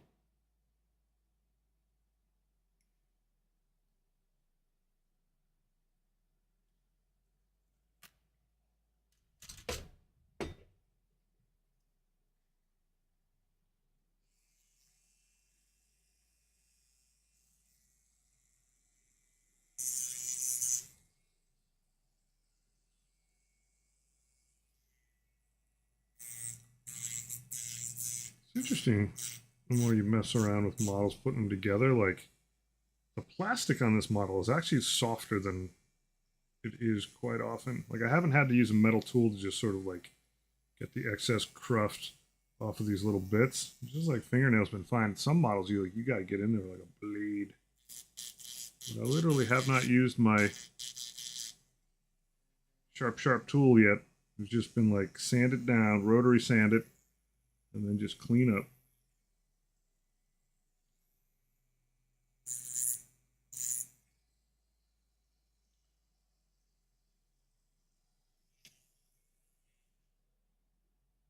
Dude, you post whatever you want up in here, man. You don't pose anything. This place is barbaric.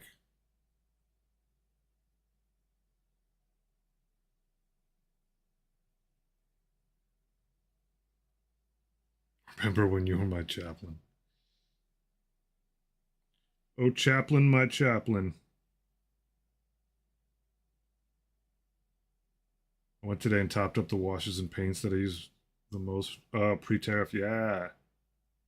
Yeah. Yeah. Hmm. Was talking to my wife. She's crazy migraines and medication that like she got a prescription for, but like the insurance does not cover it.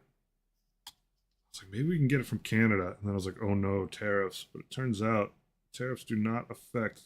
This is a public service announcement. The website says tariffs do not affect prescription medications if you're getting more than a 30-day supply. We may end up doing that. I don't know. I don't know how it works. I've never done it before, but going to Canada, or at least ordering from Canada and having it shipped. So theoretically, I suppose if I had to and I was going for like a big enough buy, I could just like hop in the car and go to Canada. Not that far.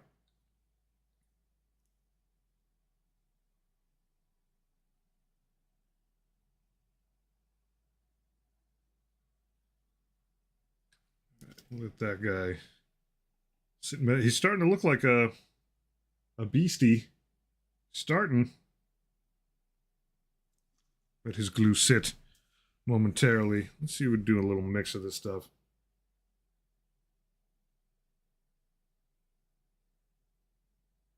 Yeah, apparently they backed down on that, which I'm really sad about because, like, one, it's like, okay, whatever, stick it to whatever, man. But, like, it is tax. Like, there's no reason not to show that. And I think it's entirely in Amazon's best interest to show it, of being like, hey, remember when this used to be $5 and now it's 8?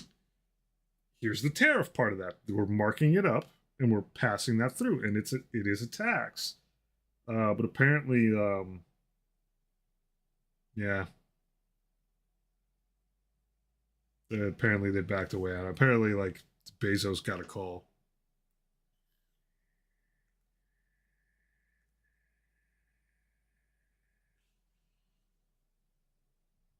I am very disappointed that he backed down because like that's 100% legit.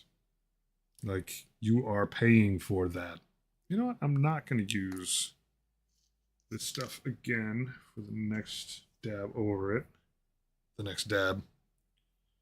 I'm going to use Nerdling Green. Like, don't care whatever political side you're on. Tax is tax. You might as well show it to me.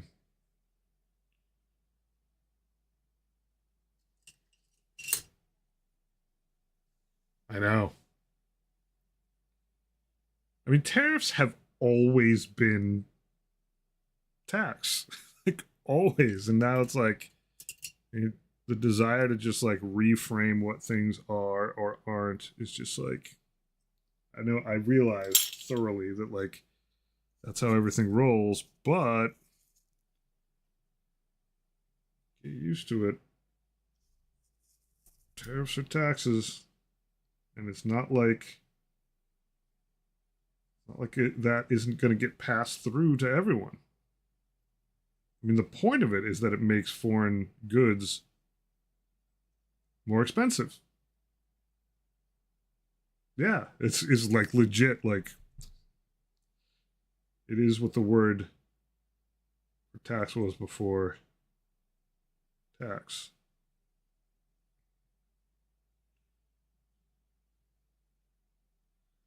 And it's funny because like I think the White House could have actually spun it as being like, this is how you see how much foreign stuff you've been buying and not American, but they're not really savvy enough to knock that out of the park.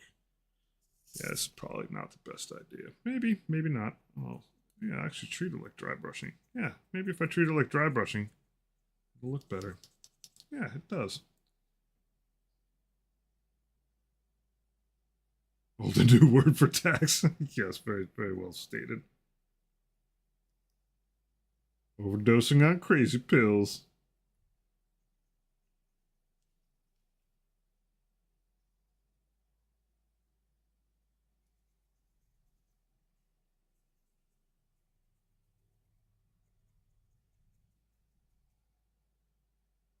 Karn or Lord Exultant? Do you have both of them already?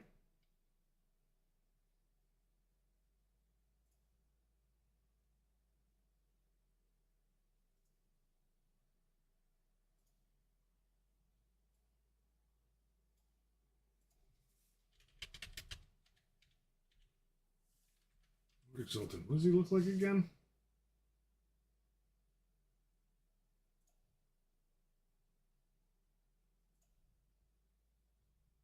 Is it? Oh, you do have them both already? All right. I mean, which Karn? You talking old Karn or new Karn?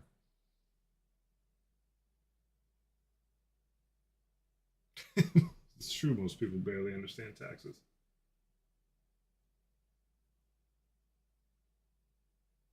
I think you should do a Lord Exultant next because there's nothing sloppy about him, nothing grimy about him. He's crisp and clean with too much caffeine, and I think you'll get a kick out of it. Yep, it's a nice way to roll in the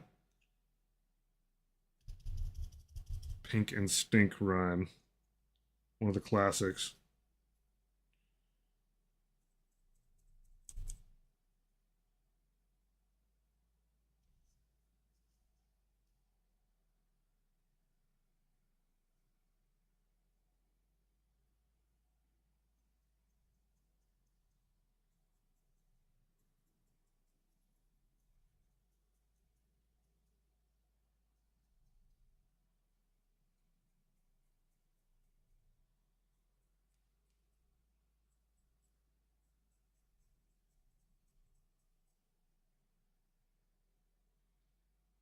What's so sad, dude?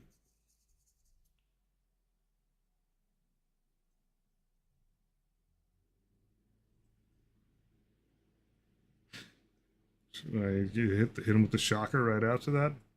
Nicely done. The pun factory here right now. I love it.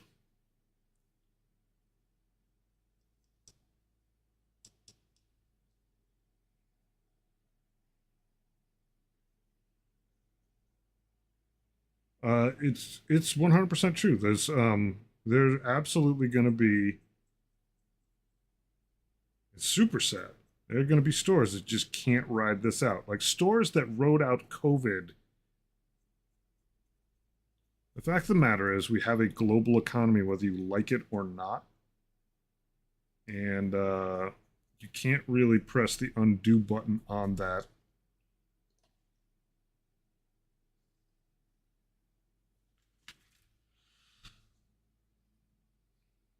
Oh, if I had like a retail store, good gosh, I would absolutely like. If I was running my own shop, I would absolutely be 100% be putting down the price percentage that is the tariff, and be like, sorry, like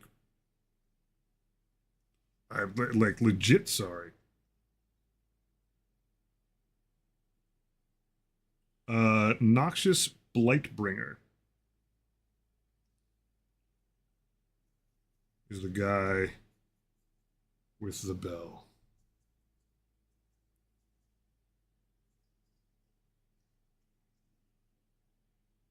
I like getting things from other people and places. It's broadly put.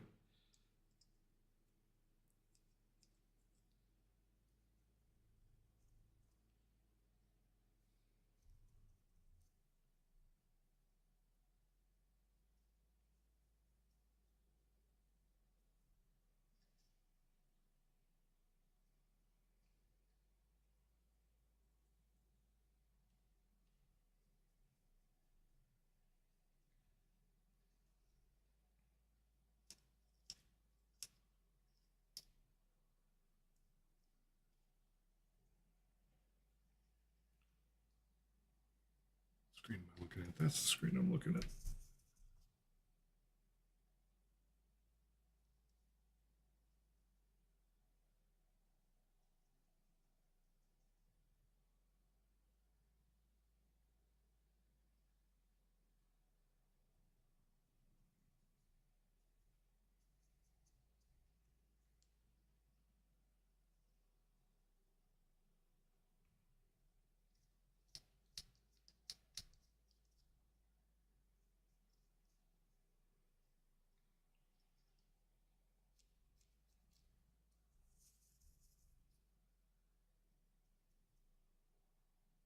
I appreciate the politics behind it, but like there are reasons why some jobs, and I'm totally in favor of like buying American, but buying American is expensive.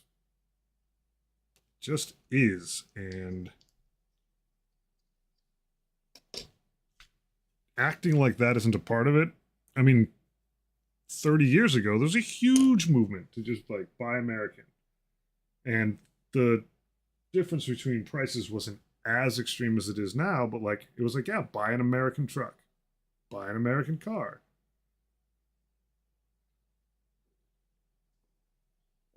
Made in America was a very important label on a lot of products.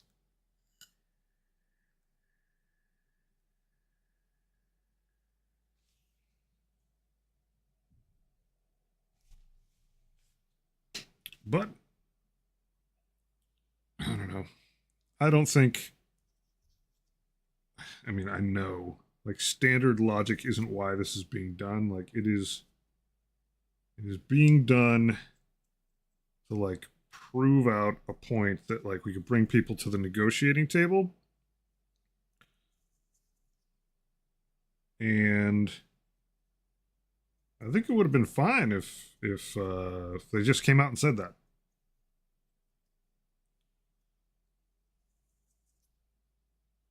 They didn't. It's a flex.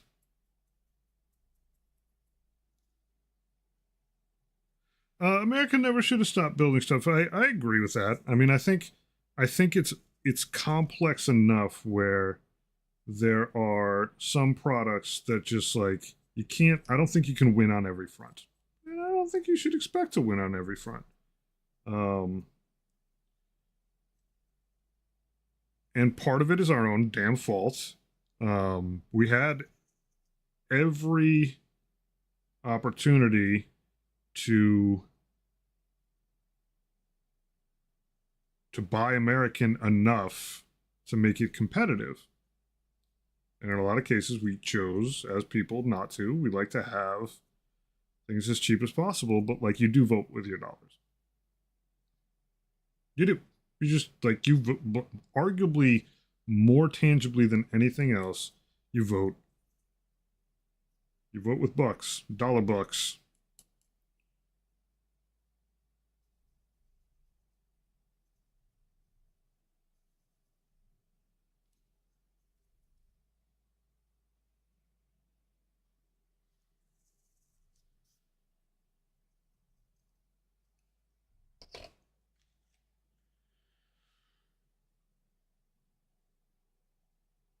You find out the label was very much made in America. The shirt itself, maybe not. I mean, I had a pair of boxer shorts. They were actually Trump brand boxer shorts years ago. They were made in China. Like most of his stuff was made in China. It's like, well, like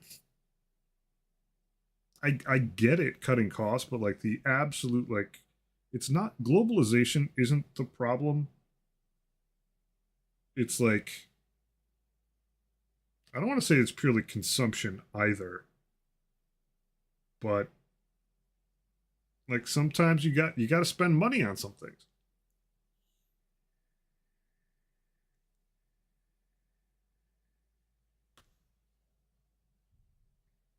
I do think that not every last American or this or that or not overly generalizing, but I think like in a swath, um, we did like put less of a premium on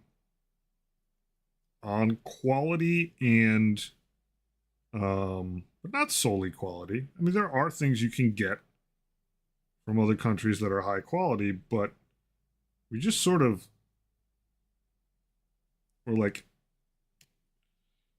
Walmart can't exist on purely American products. And so that like that move to like massive big box stores and massive discounts, the price of that is that things have to be done elsewhere. I mean, I think the main, I think you're hitting on the right point, though, Auditor, right at the tail end here. I'm going to go back up and read some of the additional things that I've missed. But like, we export services, technology, and arguably security to the rest of the world. Like those are the big ones. Um, we make technological things, pharmaceuticals certainly, um, but our exports are. I mean, we have plenty of like manufacturing and whatever, but like we are not broadly like covering the world in our cars and our concrete and our steel. We produce a lot of food. We do export a lot of food. I think. I think we still do. I could be totally wrong on that. I don't.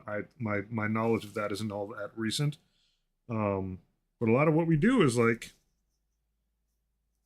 make internet stuff, and like our consumption because of a standard of living that we're like also eroding away at the same time. Like as we've given jobs away, it's like the middle class is just getting smaller and smaller and smaller, and our ability to even consume all this stuff domestically is going to start to shrink. That's why Elon Musk is like, oh, we need to like, populations are going down. It's because yeah, he needs more poor people. So we're running out. Sadly, for him, and there really aren't going to be enough general purpose people in the United States to buy all the stuff.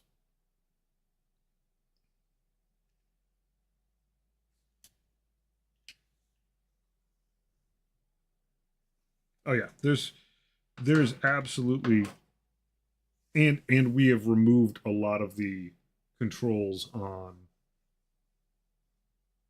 like, I don't mind regulations for business because business is supposed to cheat as good as it can to like make a profit, and I like respect that.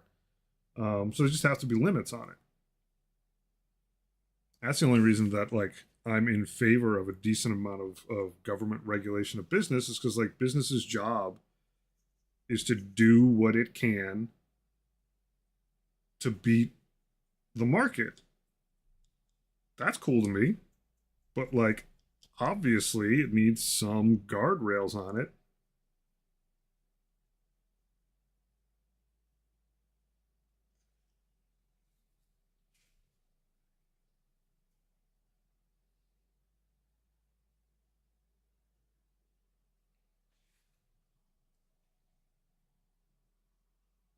The world economy is just it's just not simple anymore. It's just not. Like I mean, we even very quickly learned that I can't remember the name. It was the Ever.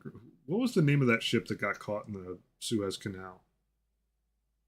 And when folks realized that like one of the problems with not being able to get things through the Suez Canal was that countries weren't getting enough empty containers to fill them up with stuff to get them back across the ocean to fit supply.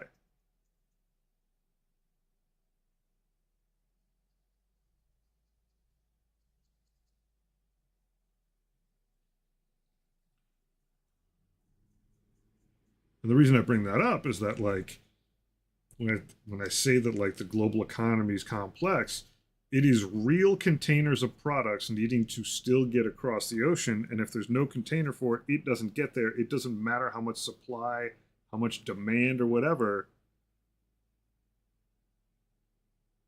For the economy to work, it needs the free flow of stuff. That's how you get to go to a store and have all these convenient things be there. Ever given. Yeah. I mean, I like being able to go to a big box store and get heaping piles of cat litter. Like, don't get me wrong, I like it, but at the same time, like, I'm not familiar with too many locally, and I don't mean like farm to table cat litter, but like enough products, that is the only option that all of a sudden it's like now you just can't get it. if there's a kink in the economic flow of things. Gerg, you so foul. I should call you Gerg the Foul, not just Gerg.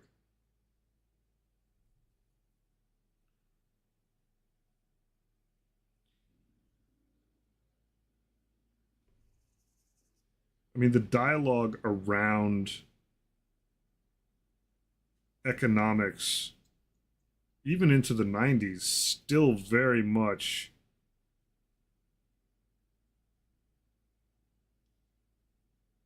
was grounded in things like logistics and shipping and things like that. The dialogue around it in the last, 30 years has kind of just reduced it to sorcery. Like, oh, stuff's just here.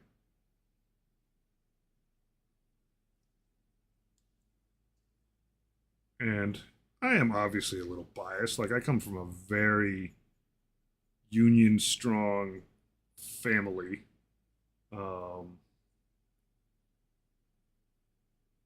But I just remember growing up, if you watched the news, if you talked to a random person about stuff in general, even someone who wasn't amazingly well informed, they still like had a sense that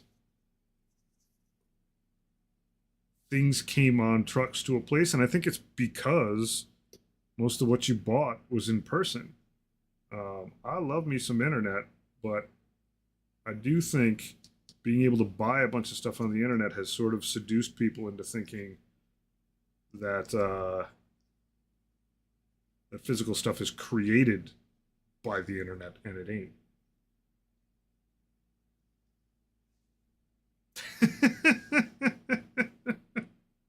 Can go anywhere.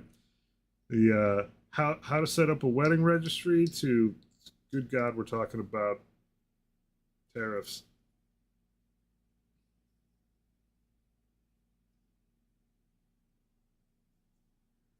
Just happy to have people to talk to. You guys are the best.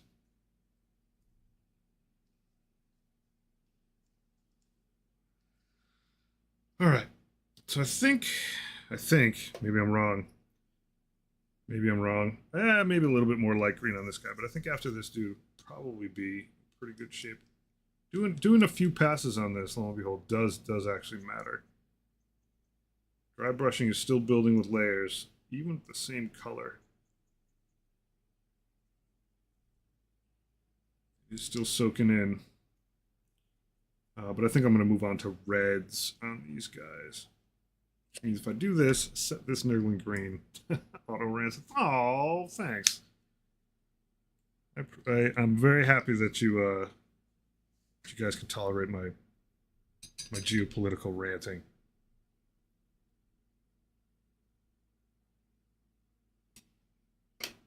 But I also think it's ridiculous that like a gallon of gas is sometimes cheaper than a gallon of milk. Like, in fact, quite often cheaper than a gallon of milk. Amazon Prime 2-day shipping? 2-day?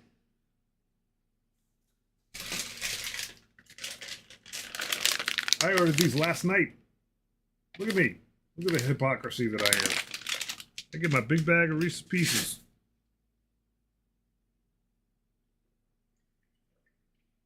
But, when we complain about the cost of gas going up, um, like, to get milk, I need to milk a cow, pasteurize that milk, bottle it, put it on a refrigerated truck. It's kind of a pain in the ass, but like it's doable.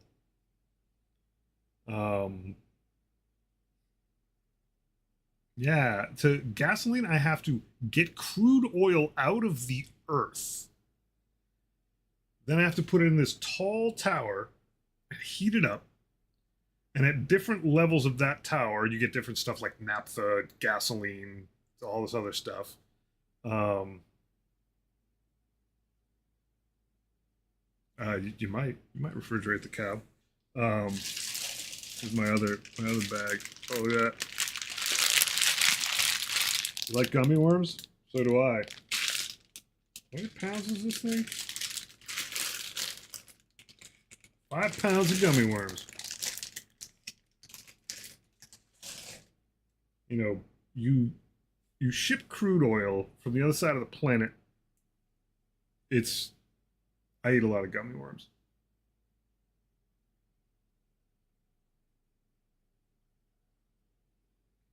The Reese's Pieces are going to end up back downstairs. That's sort of like global. Um, my point being, like, you know, I got to get oil out of the ground, ship it across the planet, refine it, ship it without it blowing up. Milk doesn't really blow up much. Really doesn't. Like, as long as you pasteurize it, refrigerate it, so that stuff is relatively easy to do. Well, I've only got 5 pounds over here, buddy. Gasoline's crazy, and then you just like you go to a place and it's like half the cost of milk.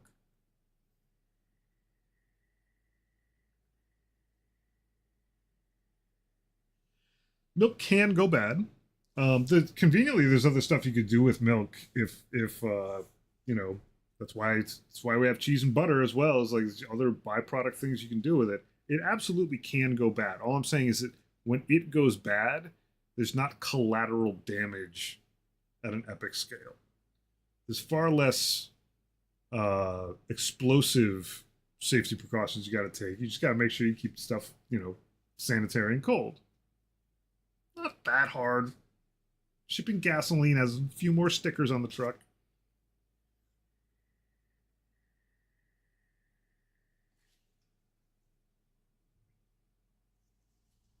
And yet you can change the entire like tenor of American politics based on the price of gas going up by amounts that are drastically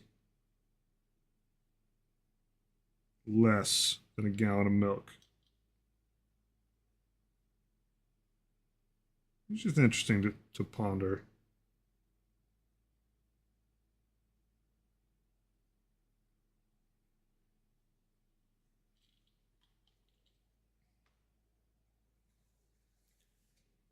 That would be more sane than the flip. I think dairy farming is probably brutally difficult, if I had to guess. I don't even have to guess that much. I've known smaller dairy farmers. I don't really know much about like industrial dairy farming, but I mean, I'm not saying that like dairy farming is a fun gig by any stretch, but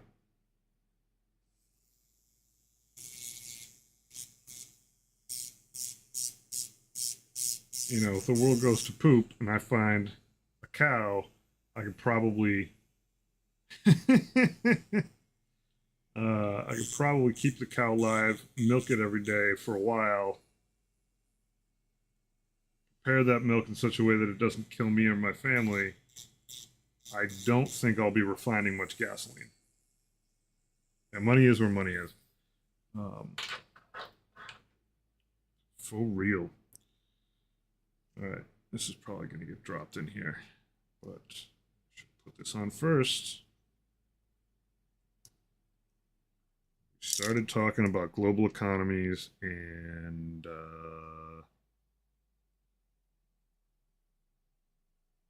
got my attention. Oh my god, it's going to be a pain in the ass.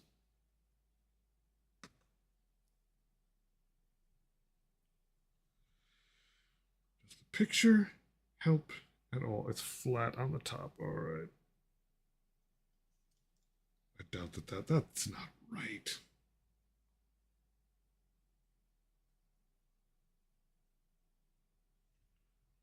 Oh, is this just going behind the mouth? This might, yeah, I think it does. It just keeps it from being hollow. All right, tweezer time.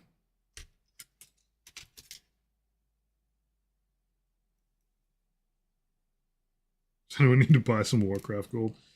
Yeah, that's I have a sinking feeling this is like very not gonna happen. I'm gonna do it backwards.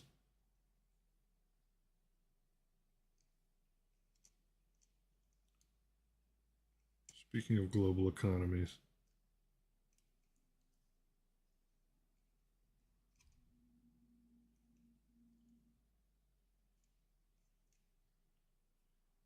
Hmm. Hmm. Doing things out of order makes things more challenging. Who would have thunk it? I think we need to buy more minis. I think that is the actual upshot of this conversation.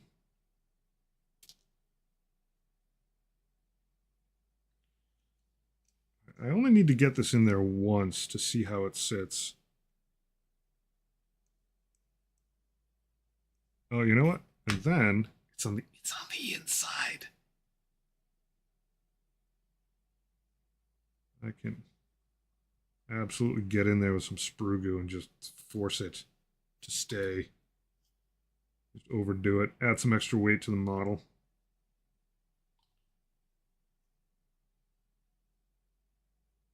There you go, bud. You are not going anywhere as long as I let this thing dry for a little bit. Ha! Take that, directions.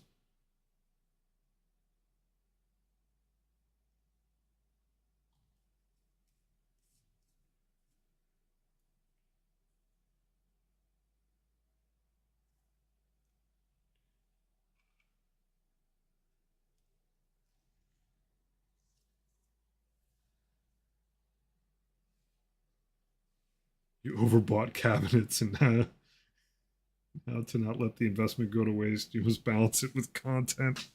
I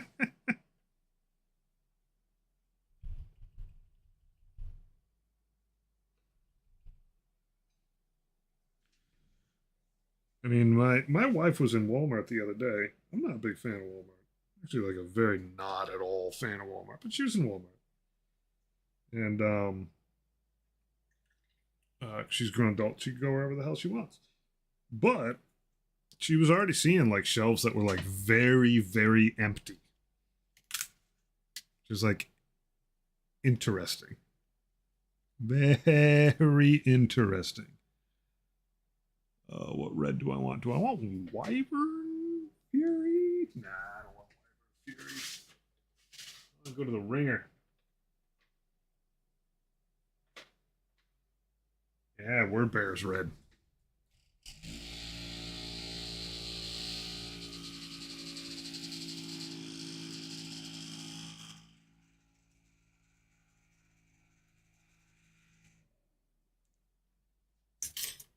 I might need a slightly, yeah, I might need to use this brush.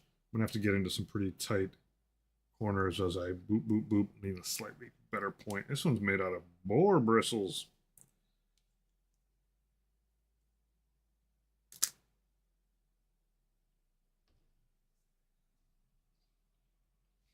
All right, so I expect this cape thing is like so dumb. Is it even supposed to be up like it is? God, who designed this thing? Let's make a model that like has to break. All right. Well, let's do it.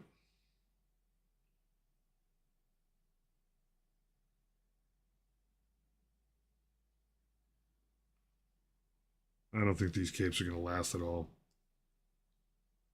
But she was saying that, you know, the space above the shelves where they put all the like overstock of things they're going to restock. She said all over the place, those were just like straight up empty. It's like, ooh. And then plenty of shelves themselves just had like holes in them.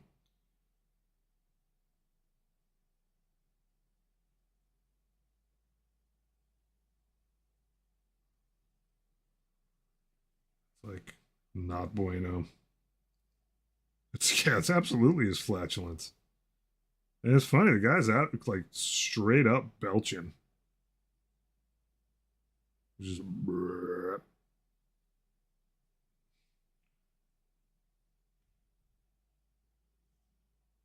I don't know what I'm gonna do to paint that. Find out.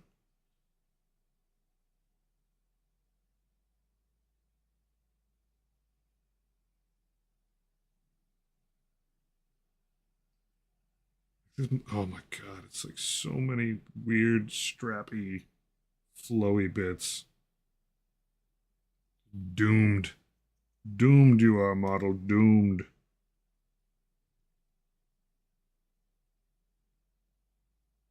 But we can just kind of do as many coats of this as I need to. Get some coverage, and it's going to be pretty dark no matter what. Just a tiny, tiny dab of water, which absolutely turns into a ton. Someone told me, by the way, that the Poxwalkers are one piece. No build, they're absolutely not one piece. Unless they're coming out with new ones. They're absolutely not one piece. They're not many piece. There are some that are one piece, but like I don't think it's even like most of them are either front and back or most of the body plus like a leg and an arm that sort of snaps through. But I think you would be looking at a very small number of them if you were like, "Hey, I just want to have some One Piece guys."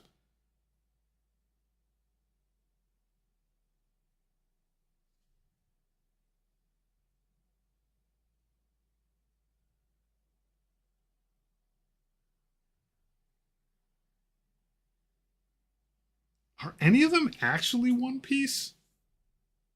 I don't think there's any cultists that are legit One Piece. Like which is it from a specific set? I think like I feel like I remember, and it's been a while because the Poxwalkers I just did are in pieces, but like some of them came apart when I was cleaning them. I think at the very least it was like you're always like putting on the weapon or putting on an arm or putting on the Ritz. Yeah. Uh I think you got lied to.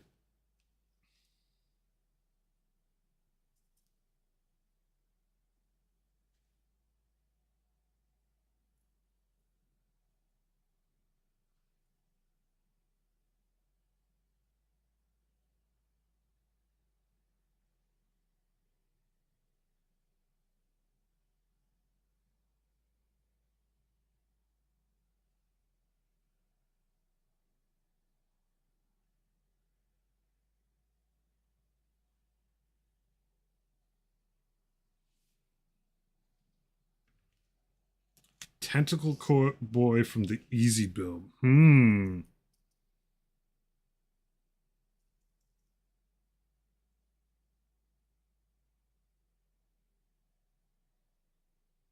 don't think I can argue with a statement like that.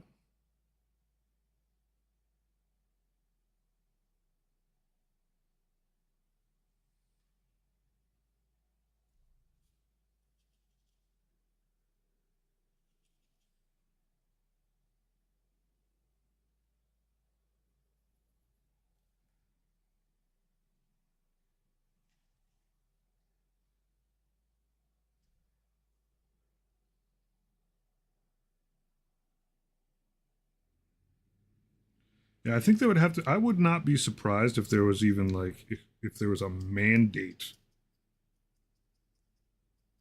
with like a few exceptions, like maybe some of the board games or like specific, even easy beginner stuff. Like maybe with those exceptions, I wouldn't be surprised if there's a rule that like they had to be buildable because it's such a part of the hobby, part of the brand.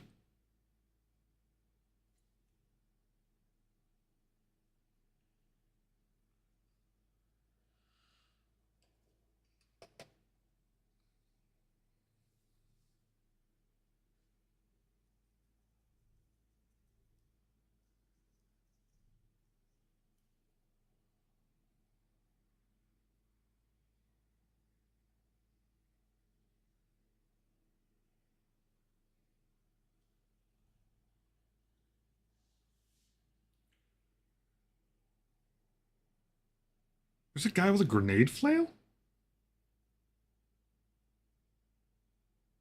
What? think I have that guy. He sounds dope. You see grenade flail guy. I'm like, yo, what?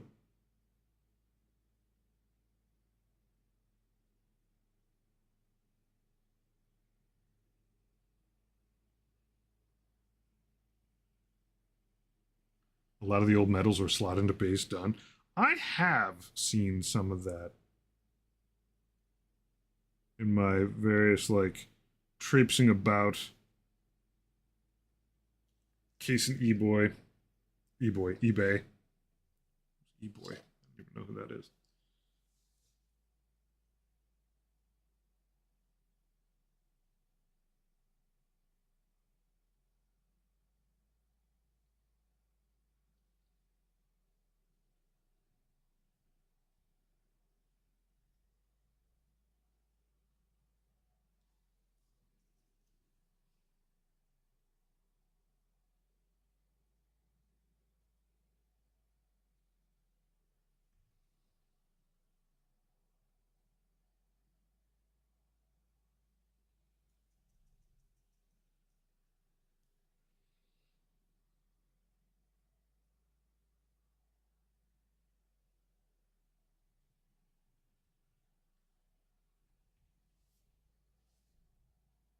He's build set of 6.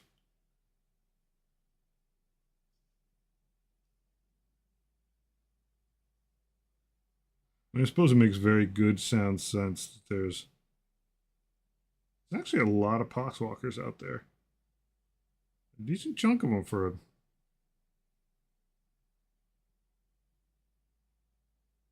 a throwaway unit. They are kind of iconic though.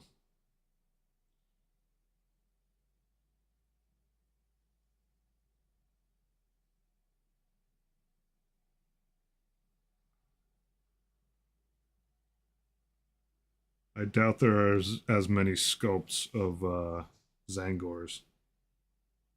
I'm happy to be proven wrong.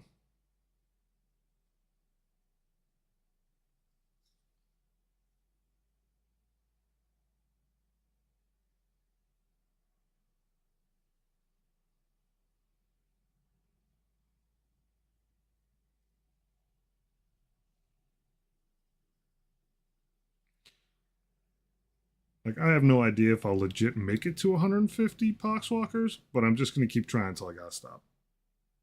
Until I just, like, run out of gas.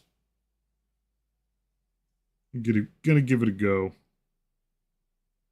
I feel like it's enough of an oddity build that, like, I have to be able to summon it every once in a while. Just be like, you know what I want to do today? I want to put 150 Poxwalkers on the table and have that still be less than half of my army.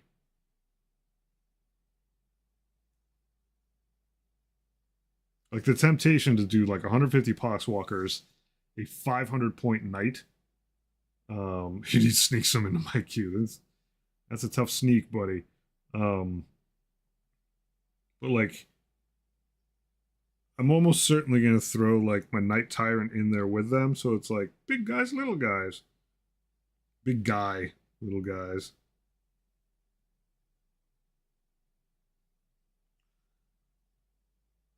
Obviously, eat up some points with the captains and lieutenants that can get in the mix.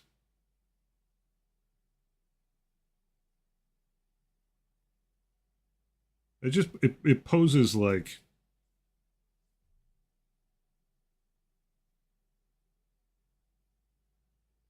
it poses an interesting challenge for your opponent to like get through that much rotten meat. But you stopped counting about 58 ago.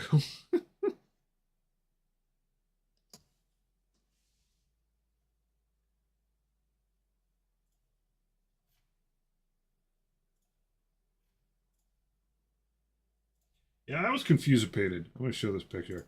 So I thought I had this guy in the bottom floor. I don't have any of these guys. They all have elements that are on ones that I do have, but I don't have this box. I have a different guy with an axe. This guy, like, you see that hammer, and I'm always like, oh, but nope, that the hammer guy I got's the long hammer and trench coat. Uh, don't have this guy. This dude is rad with his just like stumpy, misshapen hands. I gotta get some of these boys. Yeah, I don't have grenade flail dude, and I have a guy that's got an arm like this, but is not quite this dude. The top left dude is like fucking champ. He's like superhero amongst lesser folk.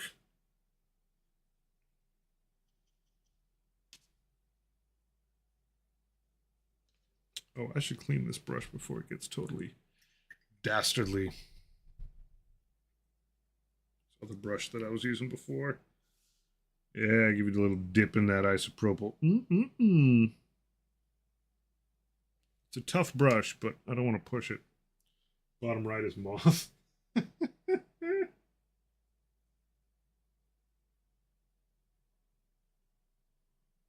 That's pretty tight.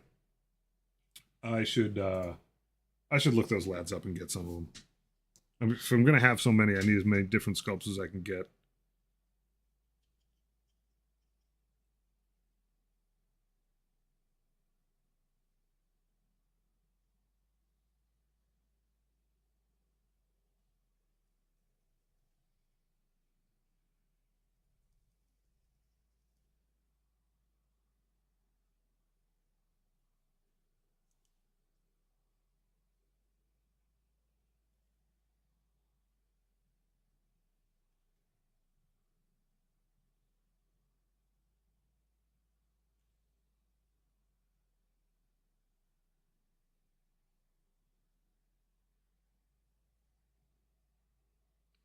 I do think Little Knights would be cool.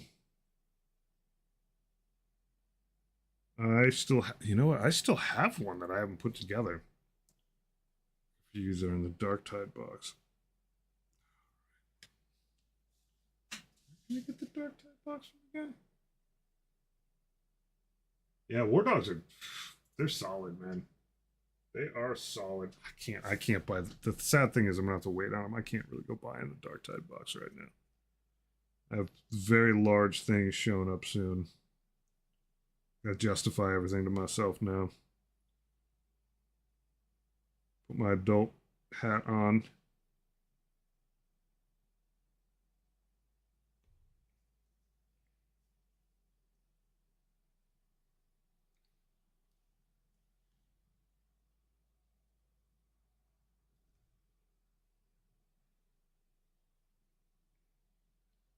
War Dogs just wading through Poxwalkers sounds like a heck of a lot of fun.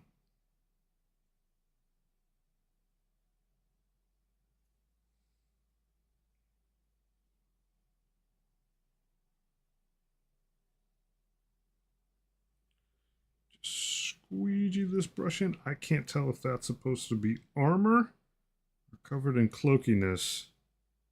I'm going to play it a little cagey to start. I might have to even grab a smaller brush.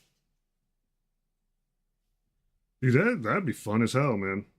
Fun as hell.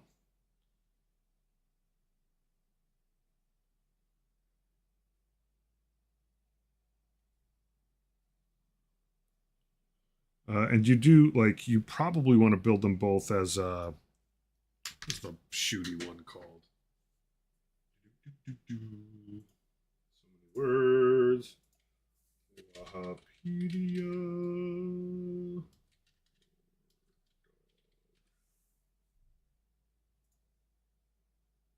You want the War Dog. I think it's Brigand. Brigand. Yeah. Shibata with Dark Tide box. I'll get to it. I have the battle force showing up whenever that happens. So, but yeah, two brigands because maybe is there a shooter one that's a little bit heavier?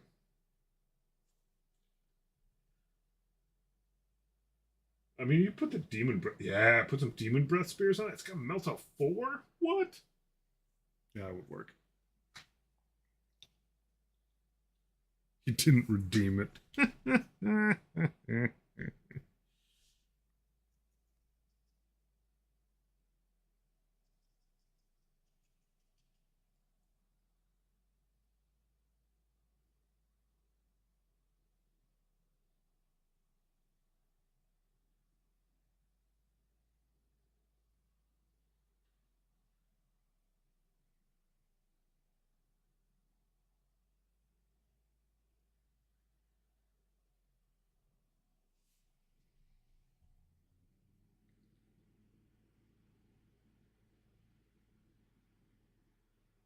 Oh yeah, no, they're definitely war dogs are definitely conducive to magnetizing. Like I'm not just because I'm just gonna lose stuff if I magnetize it. But the brigand's nice. The brigand is like very shooty, thoroughly shooty.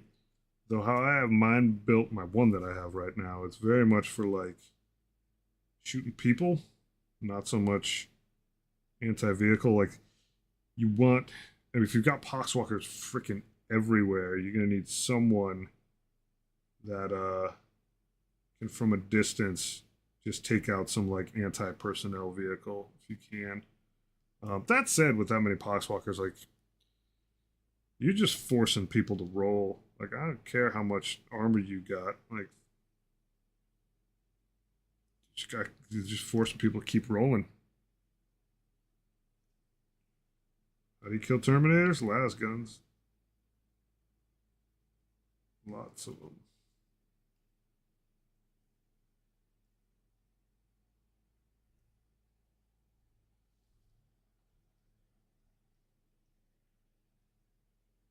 Going to buy gummy bears. Yeah. So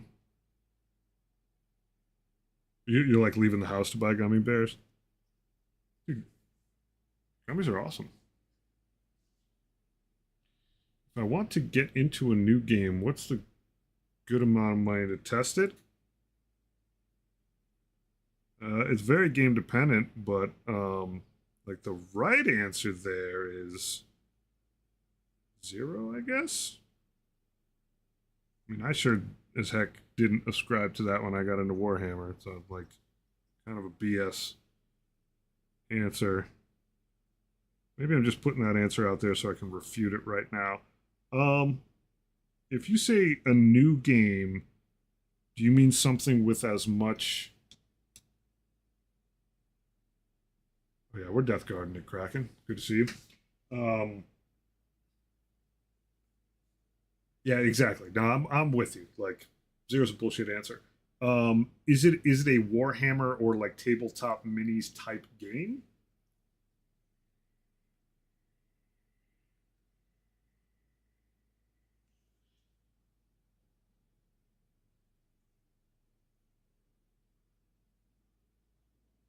And Badger, we got an ad coming up in like 30. Tabletop mini type game. I'd say $120 if you are reasonably confident you'll like playing the game a few times.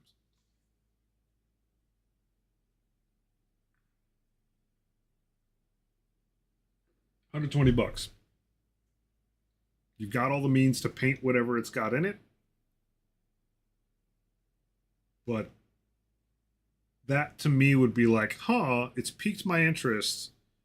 If it's a total lark, if someone was like, hey, here's Squiggle Muffins, the mini game, and you're like, I don't know, then maybe like 60 bucks.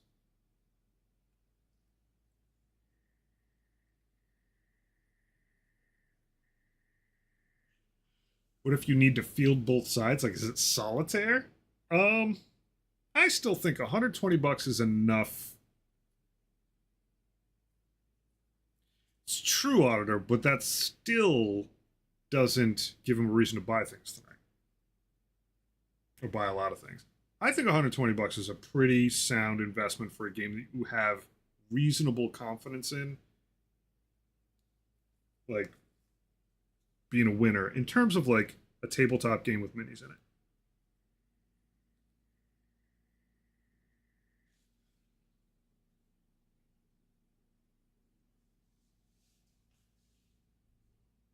obviously, if your confidence factor goes up, then the monetary risk should go up accordingly.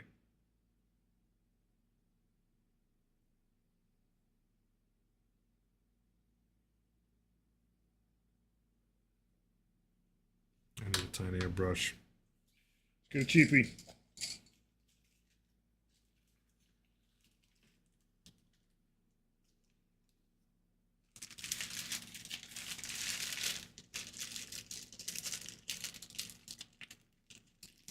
Oh, I probably already have one out.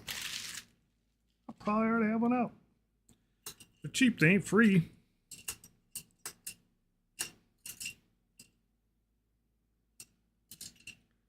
Thought I saw one in here. You have, yeah, there you are. Good. Mess this brush up a little bit.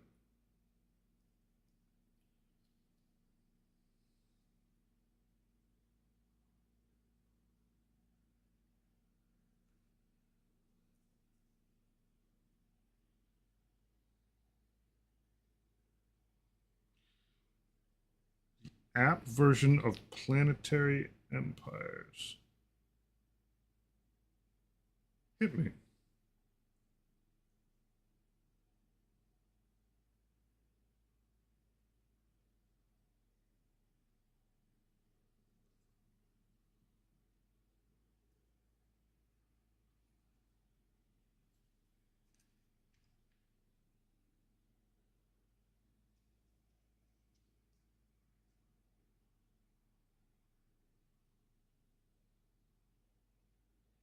A little thin on the back of this so it's darker.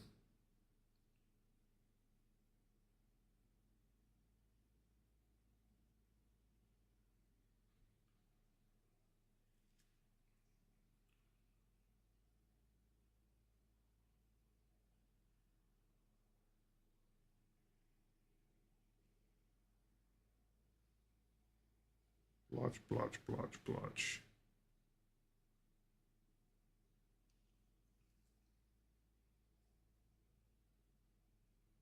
I do have to be mindful of the time. Oh my god, it's 12 already. Shh. Death Guard will do that to you. This guy up one more time.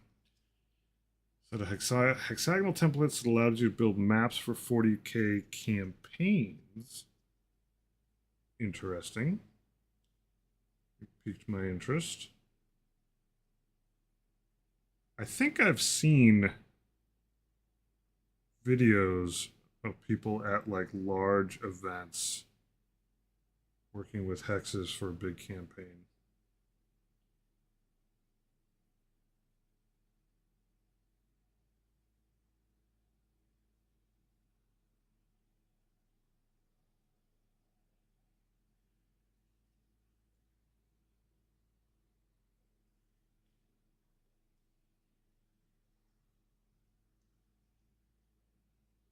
All right, let's clean these guys up. Actually, maybe I can move on to one more thing. Bolt action and similar World War II minis, good for pretty much any game in the future. Let me have a look at it.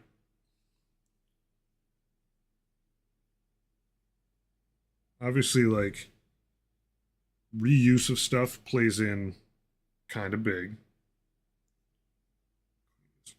Poor brush up, you poor guy. Sad, sad brush. Bolt action.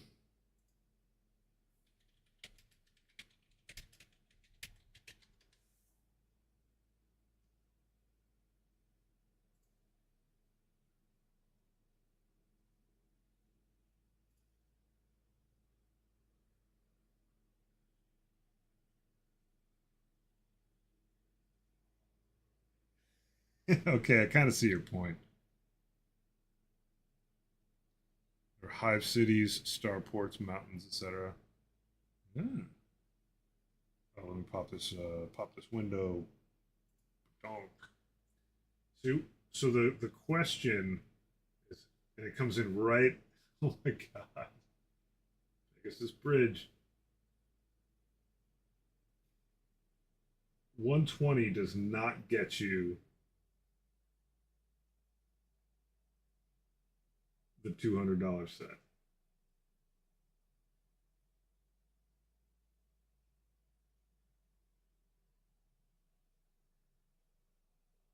Oh, Isar Arasi, thank you very much for the follow. I have all that stuff up on this window because I'm dual streaming over here and I'm missing a ton of it. But I appreciate it. The rule book is $50. That comes with the rule book. Oh, so here's the thing though. If it comes with the rule book, you got to knock that $50 out of it. So you might be you could consider getting this $1.99 one right here. Battle of the Bulge. Because of the extra crap it's got. If you knock the $50 out of that, that gets you down to like, 150 range. I don't know what other crap comes with it.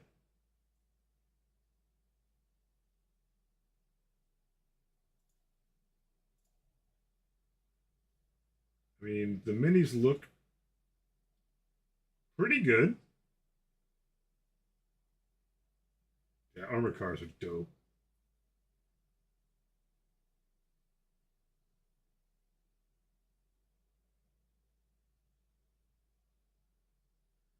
It's got dice thrown in it. Like, I would have said, like, I don't think. I think that, one, I don't think that there's that much stuff. At least I'm not saying. Get out of here. I didn't see that much stuff for sale here. Oh no, it goes further. Okay, it goes way further. um,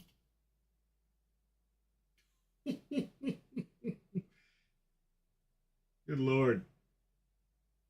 Oh, this one's even more expensive. Stalingrad. I mean, at least they give you a very full set of stuff. Like the fact that it's like terrain and vehicles and little dudes. Sort by price high to low. Did you just give me low to high? Yeah. Ham and jam.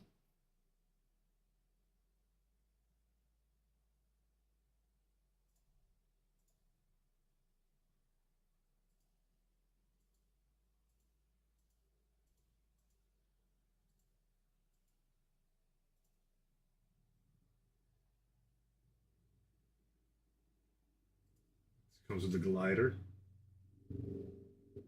Working swing bridge.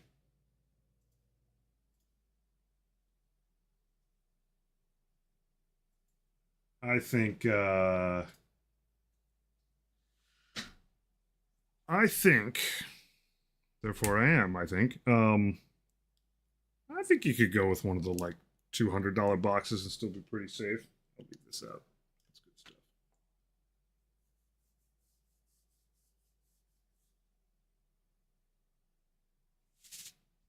Oh shit, Glider playing Grot's about to dox himself. The local museum has one on display. Oh well, it happens.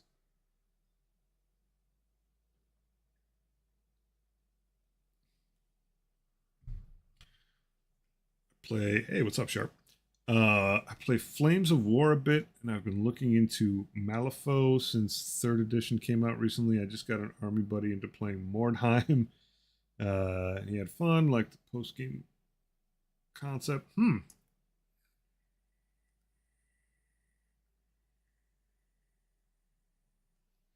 Still love that fourth edition's Battle for Macragge was only $45 and was a decent standalone game. Nice.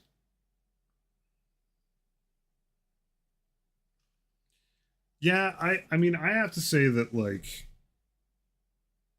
if when I was saying like $120, that would be like if there was something combat patrol like um but like coming with dice and markers and a hardcover rule book and terrain, like I think one of the $200 ones is probably fine. There's a lot of fun stuff to paint. That's the other thing. Like if the models are cool and they certainly look cool, And you can learn a lot by painting that like very realistic stuff.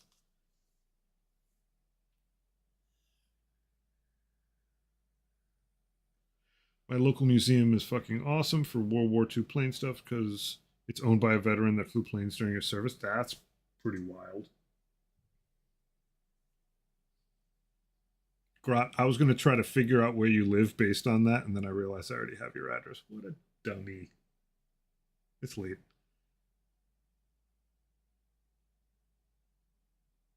Oh, the airplanes all work? That's wild.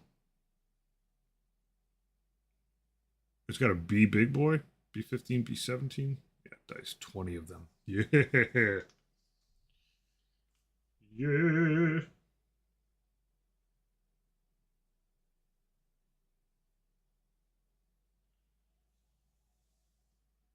That's, these things, man, it's hard to keep track of.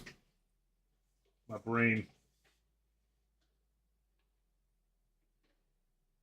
I have so much more in frame brown.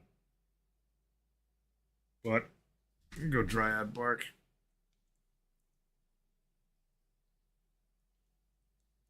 I have a lot of them. I mean, sent people a lot of crap. A lot of garbage. All right. This is going to be the last thing I do tonight. I vow it. I'm tired. And I have a business partner. So I show up to work in the morning now.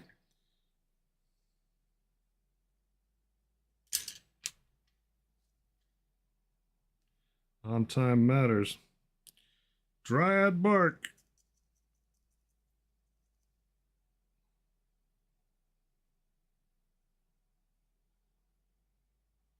Bark, bark, bark, bark, bark, bark, bark, bark. I gotta say, man, starting a stream is a pretty awesome way to make pen pals. Pretty cool. Would not have anticipated that, but we'll take it.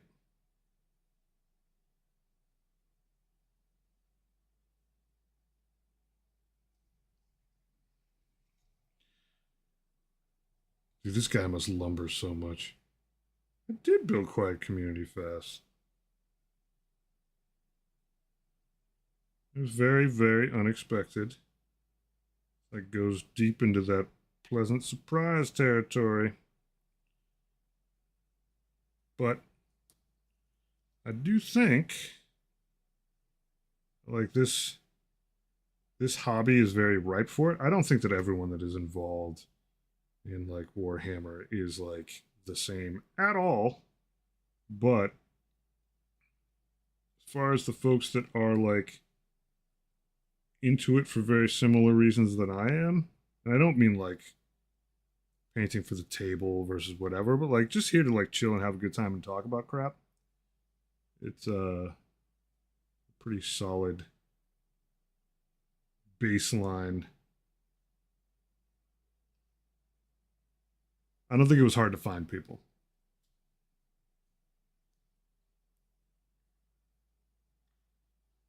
Because they found me. Whoa!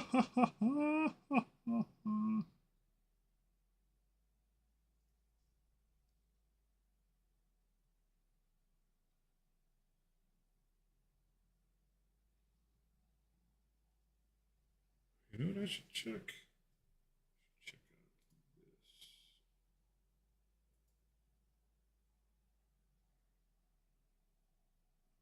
this. All right, so big honking branch. Can you imagine if you had this bell and this freaking branch hanging over your head? They're like, go fight in battle. You're like, oh my god, this thing. Yeah, it's a good baseline. Nice and dark. Now I'm going to dry brush the daylights out of it.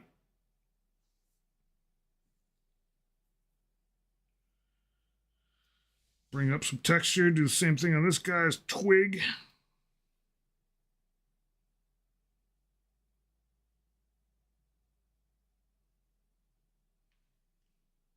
Yeah, we do all right here. We do all right.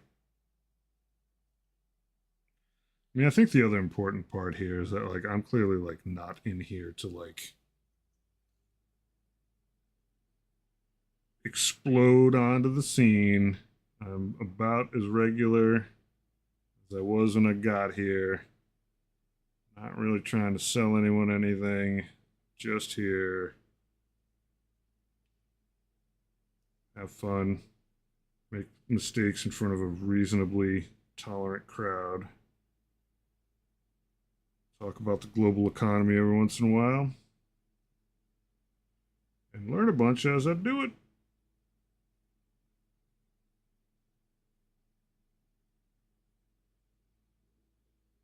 Easy peasy.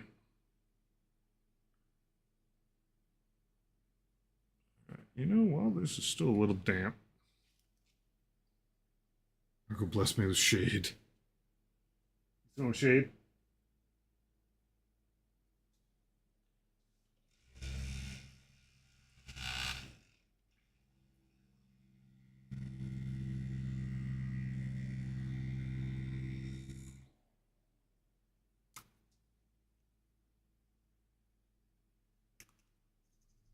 All right, we're gonna grab some XV88, some IG88. That stuff is still damp, and I'll just splotch it.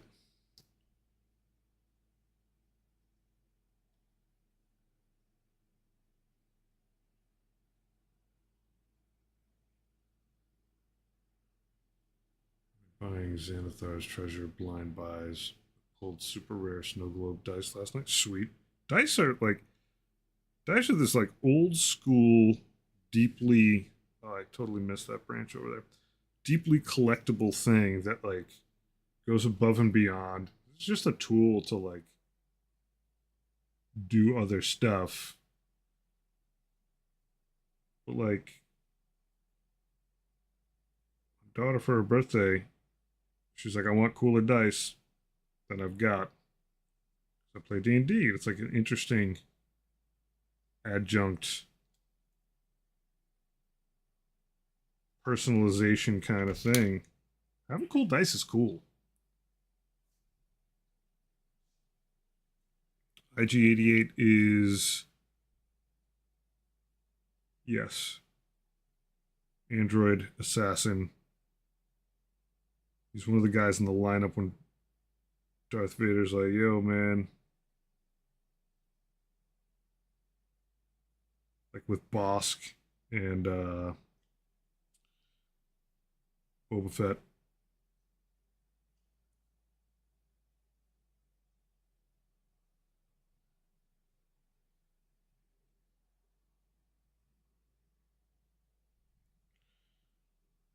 Did get that a little bit. A little lighter. I mean, this will end with something very bone like in color, most likely. But in the meantime, it's getting a little woody. Dengar. Yeah, Dengar's the jam. Dengar's like totally normal looking space guy. I have high hopes for everything Dengar does because he's like, he does not have uh, some crazy gimmick. Just guy puts in work. So like, oh, he's got 3 brains and lasers for fingers. He's just like, yo, my name's Dengar and I hunt people. That's just my job, man. That's what I do. I don't even know if he likes it.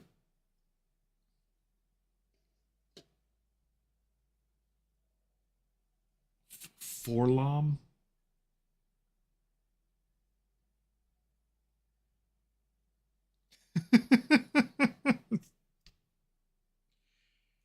Oh, telekinesis. I'm also a big fan of Lobot. Not a bounty hunter, but the guy with the dope headphones working for Lando. Lobot's like pretty cool customer.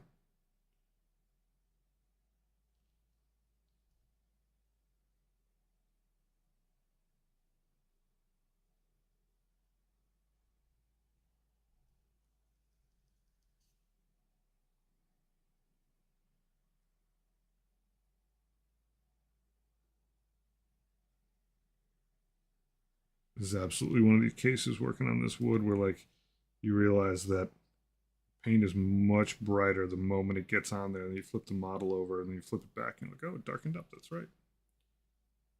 Not something I really grokked early on in this painting journey. Just how quickly a super thin coat just soaks into the next one.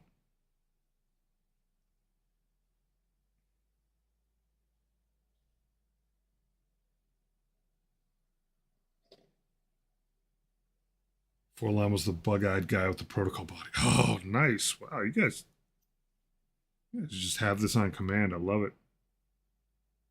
It's a lock.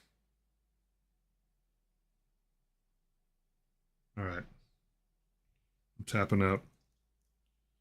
My same whiny excuses ever lately. I'm not raiding anywhere. I don't know how to do it through this new multi-stream interface thing. So you guys just can get dumped to the side of the road. A bunch of bums by your uncaring Uncle Otto. I gotta do that for realsies.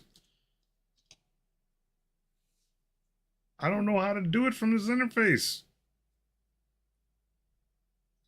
Literally like here and YouTube at the same time. So I'm not through like the standard. I wonder if it'll still work through here. You're probably right. You know what? You're probably right. Let me click some things over here.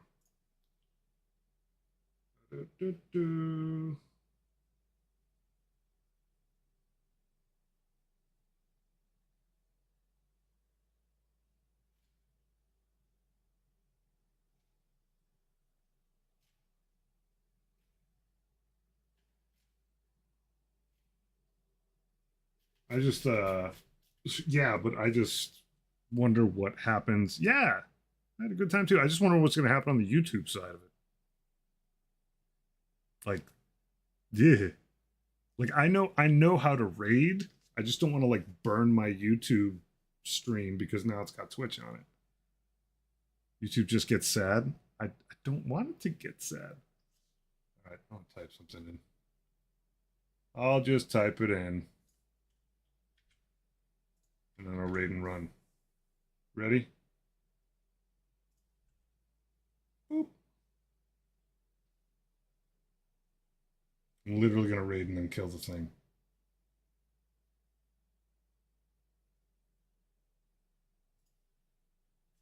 Have a good night, folks. Ciao, ciao.